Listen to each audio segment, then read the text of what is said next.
এটা 1976 সনে মার্চ মাসে, ফেব্রুয়ারি মার্চ হবে, বাংলা বলতে গেলে ফাল্গুন সংখ্যায় মাসিক সমকাল পত্রিকায় প্রকাশিত হয়েছে। কিন্তু 5 বছর পরে বাঙালির মুসলমানের মন নামে তার একটা বই বের হয়। সেটা প্রকাশিত হয় বাংলা একাডেমি থেকে 1981 সনের ফেব্রুয়ারি মাসে। আমাদের দেশে বই প্রকাশের মৌসুম আপনারা জানেন ফেব্রুয়ারি মাস। তাহলে মূল লেখার 5 বছর পরে একটা বই বের হয়, কিছু কম 200 পৃষ্ঠার। তাতে আরো অন্যান্য প্রবন্ধ আছে, কিন্তু যেটাকে আমরা বলি বইয়ের নাম প্রবন্ধ, প্রধান প্রবন্ধ, সেটা হচ্ছে বাঙালি মুসলমানের মন। বইতে এটার পৃষ্ঠা সংখ্যা দাঁড়িয়েছে 27 পৃষ্ঠা। তো তখন অনেক লেখক মনে করেন, বহুবার আমি আলোচনা করতে শুনেছি, যেমন আমাদের বন্ধু ফারুক ওয়াসিফ, তারা খুব সগর্বে এবং সদর্পে বলে আহমদ সোবহার এই প্রবন্ধটি 1981 সালে প্রকাশিত হয়। কারণ খোঁজ নেওয়ার দায় তো তার নয়, খোঁজ নেওয়ার দায় হচ্ছে আমরা যারা আহমদ সোবহার বই নিয়ে আরেকটা বই লিখে জীবিকা উপার্জন করি, এটা আমাদের জীবন ও জীবিকা। কিন্তু যাদের অন্য জীবিকা আছে তাদের তো দরকার নেই। তো আপনাদের এটা জানাবার কারণ হচ্ছে কেন এটা তিনি 1976 সনের মার্চ ফেব্রুয়ারিতে লিখেছিলেন, তার একটা কারণ আছে।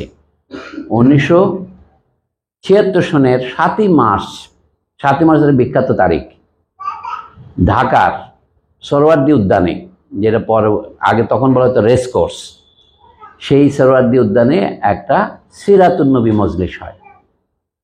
এটা হচ্ছে 1975-এর 15ই আগস্টের পরিবর্তনের পর, খন্দকার মোশতাকের সরকার উৎখাত হওয়ার পর জিয়াউর রহমান সাহেব এসেছেন, তার সাথে এসেছেন আরো 2 জন সামরিক আইন প্রশাসক। তার মধ্যে একজন ছিলেন বিমান বাহিনী প্রধান MAG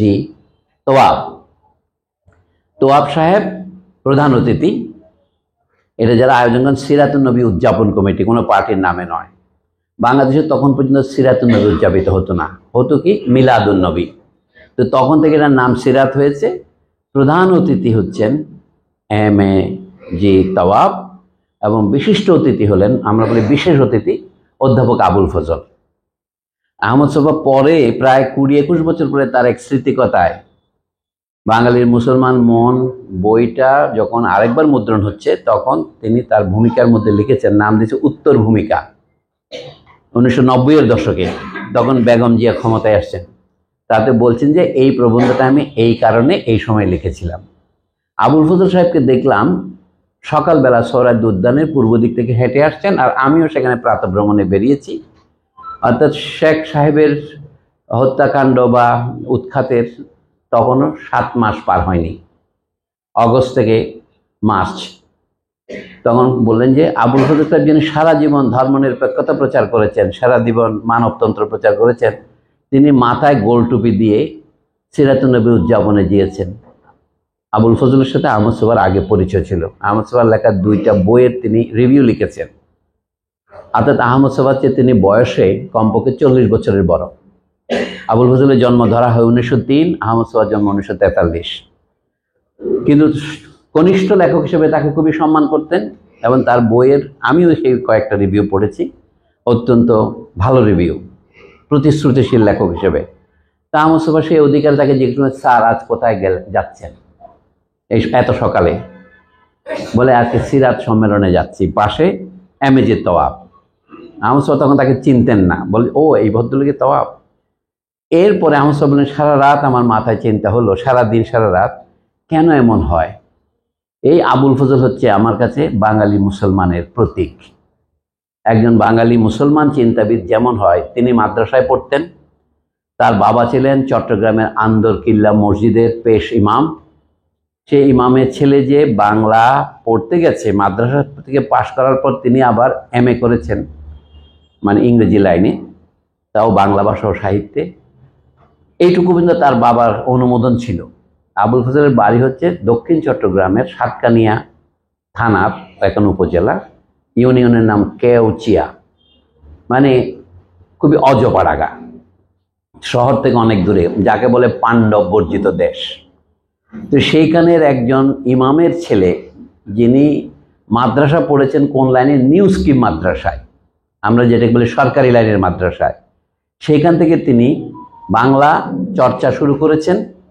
এবং তিনি 1934 সনে তার একটা উপন্যাস বের হয়, চৌচির নামে। সেই বইয়ের কপি তিনি রবীন্দ্রনাথ ঠাকুরকে পাঠান। রবীন্দ্রনাথ ঠাকুর সেই বই পড়ে রিভিউ লেখেন নাই, কিন্তু তাকে একটা চিঠি লিখেছিলেন। সেই চিঠি রবীন্দ্র রচনাবলিতেও আছে, আবুল ফজলের রচনাবলিতেও আছে, অনেকে পড়বেন। তাকে রবীন্দ্রনাথ যেরকম উপদেশ দেওয়া দরকার, মুসলিম জীবনের কাহিনী নিয়ে তুমি লিখেছো, এই জন্য তোমাকে অভিবাদন। রবীন্দ্রনাথ তখন বুড়ো হয়ে আসছেন, তখন দেশে কিন্তু সাংঘাতিক হিন্দু মুসলিম দাঙ্গা হচ্ছে, 1934, সাম্প্রদায়িক রোয়েদাদ ইত্যাদি নিয়ে। তো আমি এই পটভূমিটা আপনাদের বলছি প্রাসঙ্গিকতা কেন। আহমদ সাহেব বললেন, আবুল ফজলকে সিরাতুন নবী সম্মেলনে যোগ দিতে দেখে আমার মাথায় কয়টা প্রশ্ন আসলো।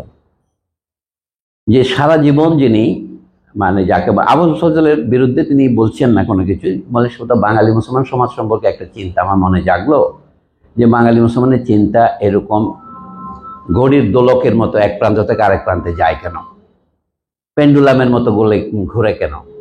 তখন তিনি গোটা একটা প্রবন্ধ লিখে ফেললেন, যাতে দেখালেন বাঙালি মুসলমান সমাজের কীর্তি কি সাহিত্যে, সংস্কৃতিতে, চিন্তায়। তা তিনি বললেন যে বাংলাদেশ যারা স্বাধীন করেছে 1971 সনে, তাদের বেশিরভাগই বাঙালি মুসলমান। এরাই কিন্তু 23 বছর আগে পাকিস্তান করেছিল, আর এখন তারা বুঝতে পাকিস্তান করে তারা একটা গুরুতর ভুল করেছিল। এবং এই বাংলাদেশ স্বাধীন হওয়ার 3.5 বছরের মাথায় তারা যাকে তখন অবিসংবাদিত নেতা মনে করেছিল, তাকে সপরিবারে হত্যা যারা করেছে তাদেরকে সকলে সমর্থন করছে। এই জিনিসগুলোকে তিনি একসাথে লিখে তিনি বলেন একটু পিছনের দিকে তাকাই, 19বিংশ শতাব্দীতে বাঙালি মুসলমানের মধ্যে গুরুতর রাজনৈতিক চিন্তার কি বিকাশ হয়েছিল রাষ্ট্র সম্পর্কে, ব্রিটিশ বিরোধী স্বাধীনতা সংগ্রামে বাঙালি মুসলমানের ভূমিকা কেমন ছিল। তখন তিনি তিতুমিরের বিদ্রোহ, ফরায়েজি আন্দোলন, এই দুইটার উল্লেখ করলেন। তিনি বললেন এই দুইটা আন্দোলন ছিল তার মধ্যে রাজনৈতিকভাবে প্রগতিশীল কিন্তু সামাজিকভাবে পশ্চাদমুখী। মানে তারা ধর্মীয় পুনর্জাগরণের মধ্যে মুসলমানের মুক্তির সংবাদ পেয়েছেন, কিন্তু আধুনিক রাষ্ট্রচিন্তা, এটা আহমদ সাহেবের কথা, আধুনিক রাষ্ট্রচিন্তা তাদেরকে খুব বেশি একটা স্পর্শ করেনি। এটা বাঙালি মুসলমানের যাকে বলা হয় পিছিয়ে পড়ার লক্ষণ, কারণ বলেন নাই উনি, লক্ষণ। এইভাবে তিনি যেতে যেতে বললেন বাঙালি মুসলমানদের মধ্যে আরও যারা সাহিত্য সাধনা করেছেন তাদেরকে তিনি একটু পরীক্ষা করেছেন। যেমন তিনি বললেন জসিমউদ্দিন, নজরুল ইসলাম, এরাও লেখক হিসেবে যথেষ্ট প্রতিভাবান উনি বললেন, কিন্তু তাদের লেখায় যুক্তির ভাগ না যত না, তার চেয়ে অনেক বেশি, তাদের ভাষায় তার চেয়ে অনেক বেশি তার আবেগ নির্ভর। আহমদ সুবাহ সব কথা সঠিক এটা কেউ বলবেন না, কিন্তু তার কথা লোকের মনে অনেক প্রতিক্রিয়া তৈরি করলো। তখন রাজশাহী বিশ্ববিদ্যালয়ের উদ্ভিদ বিজ্ঞানের অধ্যাপক এবং নানা বিষয়ে পারদর্শী পণ্ডিত এবনে গোলাম সামাদ এর বিরুদ্ধে সাথে সাথে একটা প্রতিবাদ লিখলেন। প্রতিবাদ লিখে বললেন, হ্যাঁ দরজা খোলাই রাখেন না, যেহেতু এয়ার কন্ডিশন চলছে। ও আচ্ছা, তাহলে মনে রাখবেন, মানুষজনকে ওইদিকে আসতে বলেন, তাহলে একটা নির্দেশ দিলেই তো হয়। হ্যাঁ, এবনে গোলাম সামাদের প্রবন্ধটা পরের সংখ্যায় বের হয়। আহমদ সাহেবের লেখা ফাল্গুনে বেরিয়েছিল, পত্রিকা হয়তো 2-1 মাস পরে ছাপা হয়, কিন্তু লেখা আছে, আপনারা দেখেন, আর্কাইভে গিয়ে আমি দেখেছি। তারপরে চৈত্র সংখ্যায় অথবা বৈশাখ সংখ্যায় ওনার প্রতিবাদ বের হয়। তারপরে সঙ্গে জ্যৈষ্ঠ সংখ্যায় আহমদ সাহেবের একটা উত্তর বের হয়, লেখকের জবাব। তারপরে হঠাৎ সমকাল কর্তৃপক্ষ ঘোষণা করেন এই বিষয়ে আর কোনো লেখা প্রকাশিত হবে না। তখন এটা রাজনৈতিকভাবে উচ্চ মহলে পৌঁছে গেছে তর্কটা। একটা মাসিক সাহিত্য পত্রিকায় তর্ক হচ্ছে বাঙালি মুসলমানের মন। আহমদ সাহেব সমালোচনা করেছেন এবনে গোলাম সামাদ, তিনি বলেন আহমদ সাহেব প্রত্যেকটা কথাই ভুল। তো কোন কোন কথা ভুল? আহমদ সাহেব প্রবন্ধটা শুরু করেছেন এই বলেই, শহীদে কারবালা বলে একটা পুঁথি আছে, 19বিংশ শতাব্দীতে লেখা বা বড় জোর অষ্টাদশ শতাব্দীর শেষে লেখা, তার তো নানা পাঠ আছে বাজারে। তো একটা পাঠকে অবলম্বন করে তৎকালে বহু বই লেখা হয়েছে, মকতুল হোসেন, শহীদে কারবালা, এই সমস্ত বইয়ের একটাকে ধরে তিনি শহীদে কারবালা উল্লেখ করে প্রথম লাইনে আছে। শহীদে কারবালার পুঁথিতে দেখা যায় যে হযরত ইমাম হোসেনের কাটা মাথা নিয়ে আপনার সীমার চলেছেন দামেস্কের দিকে কারবালার প্রান্তর থেকে, যদিও বা সেটা 2 দিনের পথ নয়, কিন্তু ভাবখানা যেন এটা মুন্সিগঞ্জ থেকে ঢাকায় যাওয়া। তো তিনি চলেছেন, তখন পুঁথির মধ্যে সন্ধ্যা হলো, এগুলি পুঁথিতে আছে এরকম। তখন এক ব্রাহ্মণের বাড়িতে আশ্রয় নিলেন, তার নাম আজর, এবং সেইখানে তিনি অনেক রাত্রেবেলা থাকলেন। তখন আজরের পরিবার কাটা মাথাটা তাকে দিতে চায়নি, কারণ এটা একদম প্রপারলি দাফন করতে হবে। দেহ পড়ে রয়েছে কারবালার প্রান্তরে, ফোরাতের তীরে, আর মাথাটা বর্ষায় গেঁথে তিনি যাত্রা করেছেন দামেস্কে, তিনি এজিদের কাছে গিয়ে পুরস্কার নেবেন। এইটা দেখে ব্রাহ্মণ আজর এবং তার 7 পুত্র এবং তাদের 7 ব্রাহ্মণী বধূ, এদের অন্তর দয়ায় এত বিগলিত হলো যে তারা সীমার সাথে মারামারি করা শুরু করলো। অতি সংক্ষেপে বলছি, সীমা তাদের সবাইকে পরাজিত করে তারা সকলেই আত্মহত্যা করলো শুধু এই মাথা বাঁচাবার জন্যে। সীমার বীর দর্পে চলে গেল। হামসা বলছে এই যে কল্পনা, এটাকে বলা যেতে পারে অতি উঁচু মানের ফ্যান্টাসি। অনেকগুলো উপাদান আছে তার মধ্যে হচ্ছে এই কারবালার প্রান্তর থেকে দামেস্কে যাওয়ার পথে মরুভূমির মধ্যে যে পরিবার আছে, প্রথমত এখানে হিন্দু বা ব্রাহ্মণ পরিবার এলো কোথায়? আমাদের কোনো কোনো বন্ধু পরবর্তীকালে আর্গু করেছেন কতগুলি ওখানে ব্রাহ্মণ ছিল, সুতরাং এটা সম্পূর্ণ অবাস্তব নয়। দ্বিতীয় কথা হচ্ছে এই ব্রাহ্মণরা ইচ্ছে করলেই একা সীমারকে তারা পরাস্তই করতে পারত যদি খাতারা রাখতে চাইতো। 7 জন একে একে নিজের প্রাণ দিল লড়াই করে করে। এই যে মানুষের চোখ থেকে পানি বের করার জন্য তিনি ওদের ঘাড় থেকে অনেক রক্ত বের করলেন। আমার সবাই এটাকে বললেন ফ্যান্টাসি। শুধু এই পুঁথিতে না, অন্যান্য পুঁথিতেও আছে। এটা আমার সবার মূল যুক্তি নয়, এটা তিনি যুক্তির ফাঁক দিয়েছেন এই বলে। আধুনিক যুগের লেখক বলে পরিচিত যিনি, প্রথম বাঙালি মুসলমান উপন্যাস লেখক আধুনিক যুগে, মানে যতটুকু আমরা জানি গদ্যে যিনি লিখেছেন তিনি হলেন বিষাদ সিন্ধুর লেখক মীর মোশাররফ হোসেন। তার বই বেরিয়েছে 1885 সন। 1885 ভারতের ইতিহাসে একটি উল্লেখযোগ্য বছর। ওই বছর ইন্ডিয়ান ন্যাশনাল কংগ্রেস ওরফে ভারতীয় জাতীয় মহাসভা প্রতিষ্ঠিত হয়। তখনও মহাত্মা গান্ধী শিশু, বিলেতে পড়তে যায় নাই। এটা ছিল বোম্বেতে তৈরি হয়েছিল। 2 বছর পর পর একবার কলকাতায়, একবার মাদ্রাজে, একবার বোম্বেতে হয়। ভারতীয় জাতীয় মহাসভা এর কাজ হচ্ছে ইংরেজের কাছে দেন দরবার করে ভারতীয়দের জন্য সুবিধা আদায় করা, ভারতীয়দেরকে রাষ্ট্র পরিচালনায় অংশগ্রহণের জন্য, বিশেষ করে স্থানীয় সরকার পর্যায়ে। ওই বছর ভারতে প্রথম স্থানীয় সরকার আইনও হয়। এইগুলি ঠিক যেই সময়ে হিন্দু সমাজ জাতীয় অধিকারের জন্য এগিয়ে যাচ্ছে, সর্বভারতীয় সংগঠন করছে, তখনও মীর মোশাররফ হোসেন বিষাদ সিন্ধুর প্রথম খণ্ড বের করেছেন। তার পরবর্তী 5-7 বছরের মধ্যে তার দ্বিতীয় তৃতীয় খণ্ড বেরিয়েছে। এই মহরম পর্ব, উদ্ধার পর্ব, এজিদ বধ পর্ব, এরকম পর্ব আছে। আপনারা দেখবেন এটা গদ্যে লেখা মহাকাব্য। তাতে তিনি কিন্তু ভয়ে ভয়ে কোনো মুসলিম শব্দ ব্যবহার করেননি, কারণ তার উদ্দিষ্ট পাঠক সমাজ ছিল হিন্দু সমাজ। তিনি নামাজ না বলে উপাসনা, রোজা না বলে উপবাস, এ সমস্ত লিখতেন। এর 30-35 বছর পরে নজরুল ইসলামের আবির্ভাব যখন হয়েছে, তখন নজরুল ইসলাম যত মুসলিম শব্দ বলা হয় যেগুলিকে আইডেন্টিটি মার্কার, আত্মভাবের শব্দ, নজরুল ইসলাম নামাজ, রোজা এগুলি লেখা শুরু করেছেন। আহমদ সবার বক্তব্য হলো বিষাদ সিন্ধুতে যে কাহিনী বর্ণনা আছে এটা ওই শহীদে কারবালার পুঁথিরই গদ্য অনুবাদ মাত্র, কাহিনীর কোনো পরিবর্তন নাই। এখান থেকে আহমদ সব বললেন এইটাই বাঙালি মুসলমানের মন। মীর মোশাররফ হচ্ছেন আধুনিক বাঙালি, কিন্তু তার মনের মধ্যে সেই ফ্যান্টাসি, যেটা পুঁথি লেখককে অনুপ্রাণিত করেছিল। পুঁথি মানে যারা দোভাষী পুঁথির লেখক ছিলেন, এরা বাঙালি মুসলমান সমাজের শ্রেষ্ঠ লেখক নন, কিন্তু এরা বাঙালি মুসলমান সমাজের একটা বিরাট অংশের মানসিক চাহিদা পূরণ করতেন। প্রথম দিকে এই পুঁথিগুলো কলকাতার বটতলায় ছাপা হতো বলেই লোকে ঠিক জানতো না এই পুঁথিগুলির আসল পুঁথি কোথায়। দেখা যায় এই পুঁথিগুলো হয়তো অষ্টাদশ শতাব্দীতে লেখা হয়েছে, কিন্তু অনেক পরে এসে কলকাতার যখন ছাপাখানা হয়েছে তখন সেখানে ছাপা হচ্ছিল। যখন ছাপা হচ্ছিল পুঁথিগুলি তখন লিখিত এমন কোনো কথা নাই। এইসব পুঁথি নিয়ে আপনারা সামান্য আলোচনা পাবেন অধ্যাপক আনিসুজ্জামানের মুসলিম মানস ও বাংলা সাহিত্য, কারণ ওইটার পর্ব শেষ হয়েছে নজরুল ইসলামের আবির্ভাবের মধ্যে। 1918 সন হচ্ছে আনিসুজ্জামানের বইয়ের শেষ অধ্যায়, আর প্রথম অধ্যায় হচ্ছে 1757। তিনি পলাশীর যুদ্ধ থেকে প্রথম মহাযুদ্ধের শেষ পর্যন্ত এই যুগটাকে নিয়েই একটা পিএইচডি থিসিস লিখেছেন। পিএইচডি থিসিসগুলো এরকমই হয়, একটা ছোট পিরিয়ড নিতে হয়। তার নির্দেশক ছিলেন একদিকে মনির চৌধুরী, আর এদিকে আব্দুল হাই, আর এদিকে অধ্যাপক আব্দুর রাজ্জাক ইত্যাদি। আহমদ সোবাকে এই বইটা কিছুটা প্রভাবিত করেছিল, এখন আমি বুঝতে পারি। তার প্রভাবের পিছনে ছিল মনির চৌধুরী, যিনি মীর মানস লিখেছেন। মনির চৌধুরীর চিন্তা দ্বারা প্রভাবিত হয়েছিলেন আনিসুজ্জামান, এটা আমার ব্যাখ্যা। সেই চিন্তা আহমদ সোবাকে স্পর্শ করেছিল, ফলে আহমদ সোবার সমস্ত ব্যাখ্যা বেদ বাক্য মনে করার কোনো কারণ নাই, কিন্তু তিনি কি বলেছিলেন সেটাই বলছি আমি। প্রাসঙ্গিকতা কথার উত্তর হচ্ছে এটা 1976-এ তিনি এই প্রবন্ধটা লিখেছিলেন। যদি এটা 1981-তে লিখতেন হতো অন্যরকম ভাবে লিখতেন। মানুষের লেখা তার স্থায়ী চিন্তা এবং সাময়িক চিন্তার যোগফল। আহমদ সোহার বয়স তখন মাত্র 33 বছর, তরুণ মানুষ। তিনি বাংলা সাহিত্যে পড়েছিলেন, কিন্তু বাংলা সাহিত্যে এমএ পরীক্ষা দেননি। তাকে বিশ্ববিদ্যালয় থেকে বহিষ্কার করা হয়েছিল। অধ্যাপক আহমদ শরীফ তাকে ক্লাস থেকে বের করে দিয়েছিলেন। তখন তিনি ব্রাহ্মণবাড়িয়া কলেজে গিয়ে সেই 1968 সনে বিএ পাস পরীক্ষা দিয়ে পাশ করেন। তারপরে তিনি বিশ্ববিদ্যালয়ে ফিরে রাষ্ট্রবিজ্ঞানে এমএ প্রিলিমিনারি এবং এমএ ফাইনাল পাশ করেন।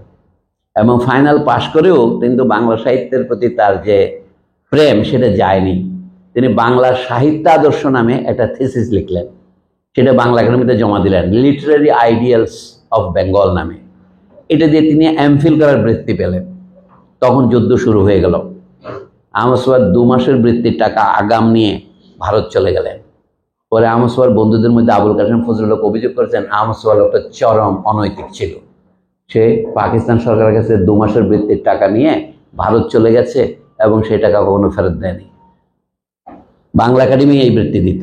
তার বোর্ডে ছিলেন মনির চৌধুরী, ডক্টর এনামুল হক, এরকম প্রথিতযশা অধ্যাপকেরা। আহমদ সোহাকে মৃত্যুর পরেও এর জবাব দিতে হচ্ছে। 2 মাসের টাকা অগ্রিম নিয়ে তখন আহমদ সোহা সেই ঋণ শোধ করার জন্য বাংলা একটা প্রবন্ধ লিখলেন, বাংলার সাহিত্য আদর্শ। একজন হচ্ছে মাইকেল মধুসূদন দত্ত, আরেকজন হচ্ছে বঙ্কিমচন্দ্র চট্টোপাধ্যায়, আরেকজন হচ্ছে রবীন্দ্রনাথ ঠাকুর, চতুর্থজন কাজী নজরুল ইসলাম। এটা ঢাকা বিশ্ববিদ্যালয় পত্রিকা ছাপা হলো 1973 সনে। আপনারা যদি পড়তে চান সেই বই পাবেন। বাংলা ভাষার রাজনীতির আলোকে বলে একটা বই আছে আহমদ সোহার, সেখানেও পাওয়া যাবে। এটা 1975 আগে বেরিয়েছে। তো তিনি ঋণটা এক ধরনের শোধ করেছেন, কিন্তু থিসিসটা কোনোদিন লেখেননি। তারপরে তিনি বাঙালি মুসলমানের মন প্রবন্ধটা লেখেন 1976-এ। 75-এ আহমদ সোহার 2টো কবিতার বই বেরিয়েছিল, অনেকে হয়তো জানা নেই। একটার নাম হচ্ছে দুঃখের দিনের দোহা, এটা 2 নম্বর বই। 1 নম্বর বইয়ের নাম জল্লাদ সময়। আমাদের এ সময় সুসময় নয়, জোয়ারে হিন্দুল দোলা ভাটায় নিশ্চল, যেজন ভাসাবে ডিঙ্গা পৈতৃক বিশ্বাসে, জেনে রাখো সর্বনাশ তাহার। এরকম আমি কবিতা ভুলে গেছি, সর্বনাশ সম্মুখে তোমার, এরকম। তো আহমদ সোহার নিপীড়িত, নির্যাতিত। এখন আপনারা ফেসিবাদের হাত থেকে মুক্তি পেয়েছেন বলে অনেক উপদেষ্টা হতে চাইছেন। আমি বিলেতে থেকে হাসিনার বিরোধিতা করেছি, আমাকে উপদেষ্টা করো, বহু লোক বলতেছে না। তো এই ছেলে আহমদ সোহার 10 বার উপদেষ্টা হতে পারতেন। যে পরিমাণ নিপীড়ন তিনি ভোগ করেছেন। শেখ মুজিবের ছেলে শেখ কামাল আহমদ সোহাকে হত্যা করার জন্য পরোয়ানা জারি করেছিল 75 সনে। তিনি পালিয়ে কুমিল্লা গিয়ে আত্মগোপন করেছিলেন এবং 15ই আগস্ট তিনি ঢাকায় হাজির ছিলেন ঘটনাচক্রে। সেখানকার আবু জাফর ওই সমকালের সম্পাদক 5ই আগস্ট মারা যান 75 সনে। সেখানকার আবু জাফর ছিলেন আবার শেখ মুজিবুর রহমানের ব্যক্তিগত বন্ধুও বটে, কলকাতার লোক। শেখ সাহেব যখন সেখানে কলকাতায় পড়তেন, তিনিও সেখানে ইসলামিয়া কলেজে পড়তেন। তারা প্রায় সমসাময়িক ছাত্র ছিলেন। সেই জন্য সেখানকার আবু জাফর আহমদ সোহার জীবন 2-1 রক্ষা করেছিল, ইন্টারভেনশন করে শেখ সাহেবের কাছে গিয়ে। মানে সেই সময় এখন যারা শেখ হাসিনার রাজত্ব দেখেছেন তারা অনেকে বুঝতে পারবে না শেখ মুজিবের রাজত্ব কি পরিমাণ ভয়াবহ এবং ভীতিকর ছিল। এটা আমরা কেউ বলি নাই, কিন্তু আহমদ সোহার মুখে আমি বারবার শুনেছি। আমি 1976 সনে ঢাকায় এসে প্রথম আহমদ সোহার সাথে পরিচিত হই। ওই যুগটার কাহিনী আমি জানি। 75 সনে শেখ সাহেব যখন মারা যাচ্ছেন তখন আমি চট্টগ্রাম কলেজের 2য় বর্ষ, মানে দ্বাদশ শ্রেণীর ছাত্র। আমাদের চোখের সামনে সব ঘটনা ঘটেছে আর কি। তখন দেশের দুর্ভিক্ষ, খেতে পারা না পারা, হত্যা জগ, মানে চট্টগ্রামে 1000-2-1 কর্মীকে রক্ষী বাহিনী হত্যা করেছে। তাদের অনেকেই আমাদের পরিচিত। সেই জন্য সেই সময়ের যে ভীতি, সেটা আমার গা চমকে ওঠে। তো যা হোক, আহমদ সোহা তারপরে বলেন শেখ সাহেব মারা যাওয়ার পর আহমদ সোহার মনে একটা ধাক্কা খেলো। এটার নাম কি? বাঙালি মুসলমানের মন। যে বাঙালি মুসলমানের মনের মধ্যে দোলাচল হয় কেন, এত দ্বৈত চরিত্র কেন? বিষয়টা হচ্ছে তিনি যখন এই যে বাঙালি মুসলমানের মধ্যে যারা শ্রেষ্ঠ শিখা গোষ্ঠী বলে একটা পত্রিকা বের হয়েছিল ঢাকা বিশ্ববিদ্যালয়ে 1920-এর দশকে, যার নেতা ছিলেন কাজী আব্দুল ওদুদ, ফরিদপুরের এটা জায়গাটার নাম কি, রাজবাড়ির। আর এটা হলো আবুল হোসেন। এই 2জন ছিলেন নেতা। আবুল হোসেন ঢাকা বিশ্ববিদ্যালয়ের অর্থনীতির লেকচারার বা ওই কাজের লোক, ইনি ছিলেন ঢাকা কলেজের অর্থনীতি বা বাংলার শিক্ষক। তাদের নেতৃত্বে যারা আন্দোলনে যোগ দিয়েছিলেন তাদের একজন ছিলেন আবুল ফজল, আরেকজন ছিলেন কবি আব্দুল কাদির, এবং আরো বহু লোক ছিলেন যাদের নাম এখন আমরা মনে করি না। শিক্ষা পত্রিকার সবগুলো সংখ্যা এখন পাওয়া যায়। আবুল ফজল ছিলেন ওই গোষ্ঠীর তরুণতম লেখক। তখন থেকে তিনি কিন্তু সাহিত্যে যেটাকে বলা হয় মানবতন্ত্র, এটা বজায় রেখেছেন। তো সে আবুল ফজল যখন প্রায় 50 বছর পরে অবসরপ্রাপ্ত অধ্যাপক, তিনি 1960 সনে তিনি সরকারি কলেজের প্রফেসর হিসেবে চট্টগ্রাম কলেজ থেকে অবসর নিয়েছেন।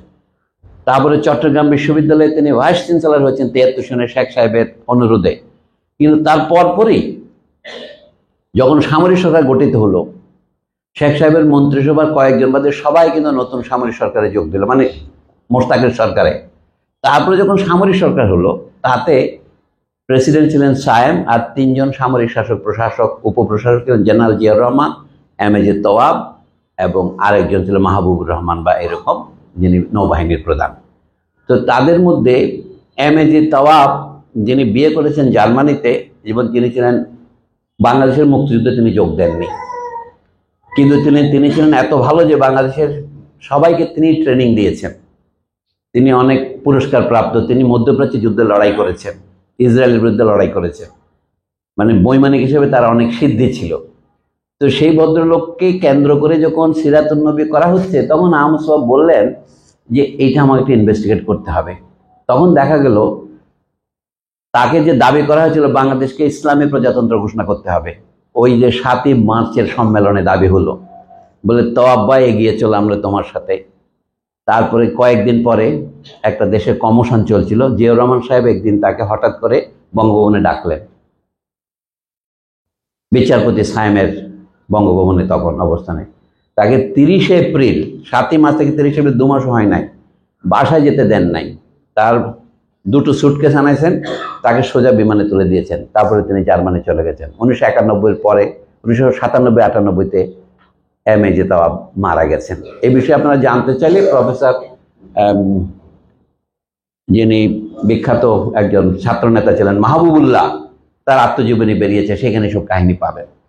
আমি কাহিনীটা এই জন্য বললাম, এইটা হচ্ছে পটভূমি। আপনারা যাকে প্রাসঙ্গিকতা বলছেন, এই পটভূমিটা আমি দেখেছি অনেক শিক্ষিত লোক জানেন না।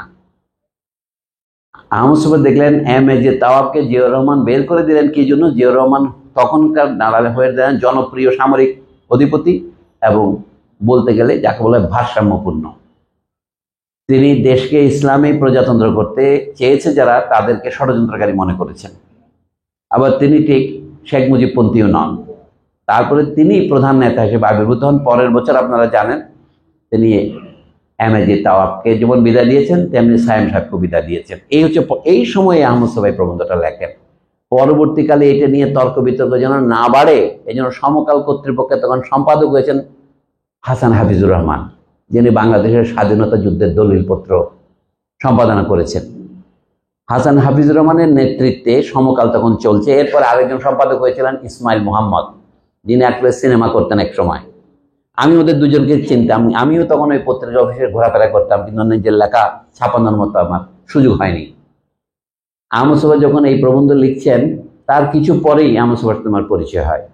তখন কাহিনীটা তার মুখেও শুনেছি, আমি নিজে গবেষণা যাকে বলে সেই কাজও করেছি। আমি একটা বই লিখেছি এই বিষয়ে, আপনাদেরকে একটা আগাম বিজ্ঞাপন দিয়ে রাখি। বইটা গত জুলাই মাসের 27 তারিখে বের হওয়ার কথা ছিল। এই যে বাঙালি মুসলমানের মন, এই প্রবন্ধটা নিয়ে আমি একটা বই লিখেছি। বইয়ের নাম হচ্ছে আমরি, আহমদ সোফা। আমরি বাংলা ভাষা কথাটা চুরি করেছে, এখানে বাংলা ভাষার জায়গায় আহমদ সোফার নাম দিয়েছে। পরে মানুষ মনে করে বইটা কি বিষয় লেখা যায়, বিষয় বাঙালি মুসলমানের মন। আশা করি বইটা এই মাসে বেরোবে, এই নভেম্বর মাসের শেষে বা ডিসেম্বরে আপনারা পাবেন। তাতে আরো বিস্তারিত কাহিনী থাকবে। আমি যা বললাম সব আমার বই থেকেই বললাম কাহিনী। এখন এর বক্তব্য বিষয়ে আহমদ সোহাব যে মূল উক্তি, সেটা বিরোধিতা করেছিলেন ডক্টর এবনে গোলাম সামাদ। ডক্টর গোলাম সামাদের বক্তব্য ছাড়াও আরো অনেকে আহমদ সোহাবের বিরুদ্ধে তখন লেখা শুরু করেছিলেন। তার মধ্যে একটা সৈয়দ আলী হাসান, তিনি দৈনিক সংগ্রাম পত্রিকায় 2টা প্রবন্ধ লিখেছিলেন সেই 1981-82-তে, বই বেরোয়ার পরে, মূল প্রবন্ধের পরে নয়। উনি তখন সরকারের মধ্যে একজন মন্ত্রী, জেনারেল এরশাদ সাহেবের মন্ত্রী, তিনি ওই সময় লিখেছিলেন 82-র পরে। আর আবুল কালাম আজাদ বলে এক ভদ্রলোক ছিলেন ঢাকা বিশ্ববিদ্যালয়ে, তিনি প্রাথমিক বিদ্যালয় শিক্ষক সমিতির সভাপতি ছিলেন। উনি আহমদ সোহাবের বিরুদ্ধে ইনকিলাব পত্রিকায় লম্বা লম্বা প্রবন্ধ লিখেছিলেন, এবং কিছু ইনকিলাব বই জাতীয় কোনো একটা পত্রিকা হবে, এবং তিনি এটা আবার বুকলেট করেছিলেন সেই বুকলেট গিয়ে তিনি মসজিদে মসজিদে প্রচার করেছিলেন। সেখানে কি বলেছিলেন যে আহমদ সোফাকে হত্যা করতে হবে। কেন? বেটা মুসলমানদের গালি দিয়েছে বলে। আহমদ সোফা বলেছে বাঙালি মুসলমান নাকি হিন্দু সন্তান, তারা ঠিক খাঁটি মুসলমান নয়। এই কথা একইভাবে ইবনে গোলাম মধ্যে লিখেছেন। এখন দেখতেছি আমি আমাদের যুগের বড় বড় অধ্যাপকদের মধ্যে একজন হচ্ছে বর্তমানে বাংলা একাডেমির মহাপরিচালক মোহাম্মদ আজম, আমার বন্ধু। তিনি একটা দীর্ঘ প্রবন্ধ লিখলেন, বলে কি আহমদ সোফার এই প্রবন্ধ কোনো প্রবন্ধই নয়, এটার মধ্যে যা লিখেছেন সবই মিথ্যা কথা, সবই কলকাতার লেখকদের লেখার পুনরাবৃত্তি। তখন তার পত্রিকার নাম তত্ত্ব তালাশ, 2022 সনের জানুয়ারি সংখ্যা বা 21 সনের নভেম্বর সংখ্যা অক্টোবর সংখ্যায় লিখেছেন। তখন আমি একটা ফোন করলাম মোহাম্মদ আজমকে, মানে আপনি যা লিখেছেন আহমদ সোফা সম্পর্কে এই বিষয়ে আমার দুখানা কথা আছে, আপনি কি ছাপবেন? আমি একটা চিঠি লিখব। উনি বললেন চিঠি কেন, আপনার পুরো প্রবন্ধ লেখেন। তখন তাকে আমি একটা প্রবন্ধ লিখলাম। তার প্রবন্ধটা ছিল 22-24 পৃষ্ঠা, আমার জবাবটা হলো 64 পৃষ্ঠা। ওইটাই আমি আমার বইতে এনেছি। তার মূল বক্তব্য দিয়ে আমি এখন এই প্রসঙ্গটা শেষ করছি।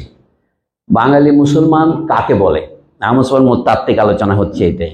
উনি বলেন যারা এক সময়ে এইখানে নিপীড়িত মানুষ ছিল, বিশেষ করে হিন্দু সমাজের নিম্নবর্গ অথবা হিন্দু সমাজ বহির্ভূত, যাদেরকে বাঙালিরা ট্রাইবাল সোসাইটি বলে, তথাকথিত ভিন্ন জাতির গোষ্ঠী, সেই লোকেরা যারা সমাজে কলকে পেত না। বিশেষ করে আহমদ সোফা শুরু করছেন একটা জায়গায়, যদিও সন্তারিক তিনি উল্লেখ করেন নাই, যে বাংলাদেশে একসময় বহিরাগতরা, যাদেরকে আর্য বলা হয়, বাইরে থেকে যারা এসে দেশটা জয় করেছিল, যীশুখ্রিস্ট আগে বা পরে, হয়তো খ্রিস্টপূর্ব বা খ্রিস্টপর, যাই হোক, ইতিহাসে যেটাকে আমরা বলি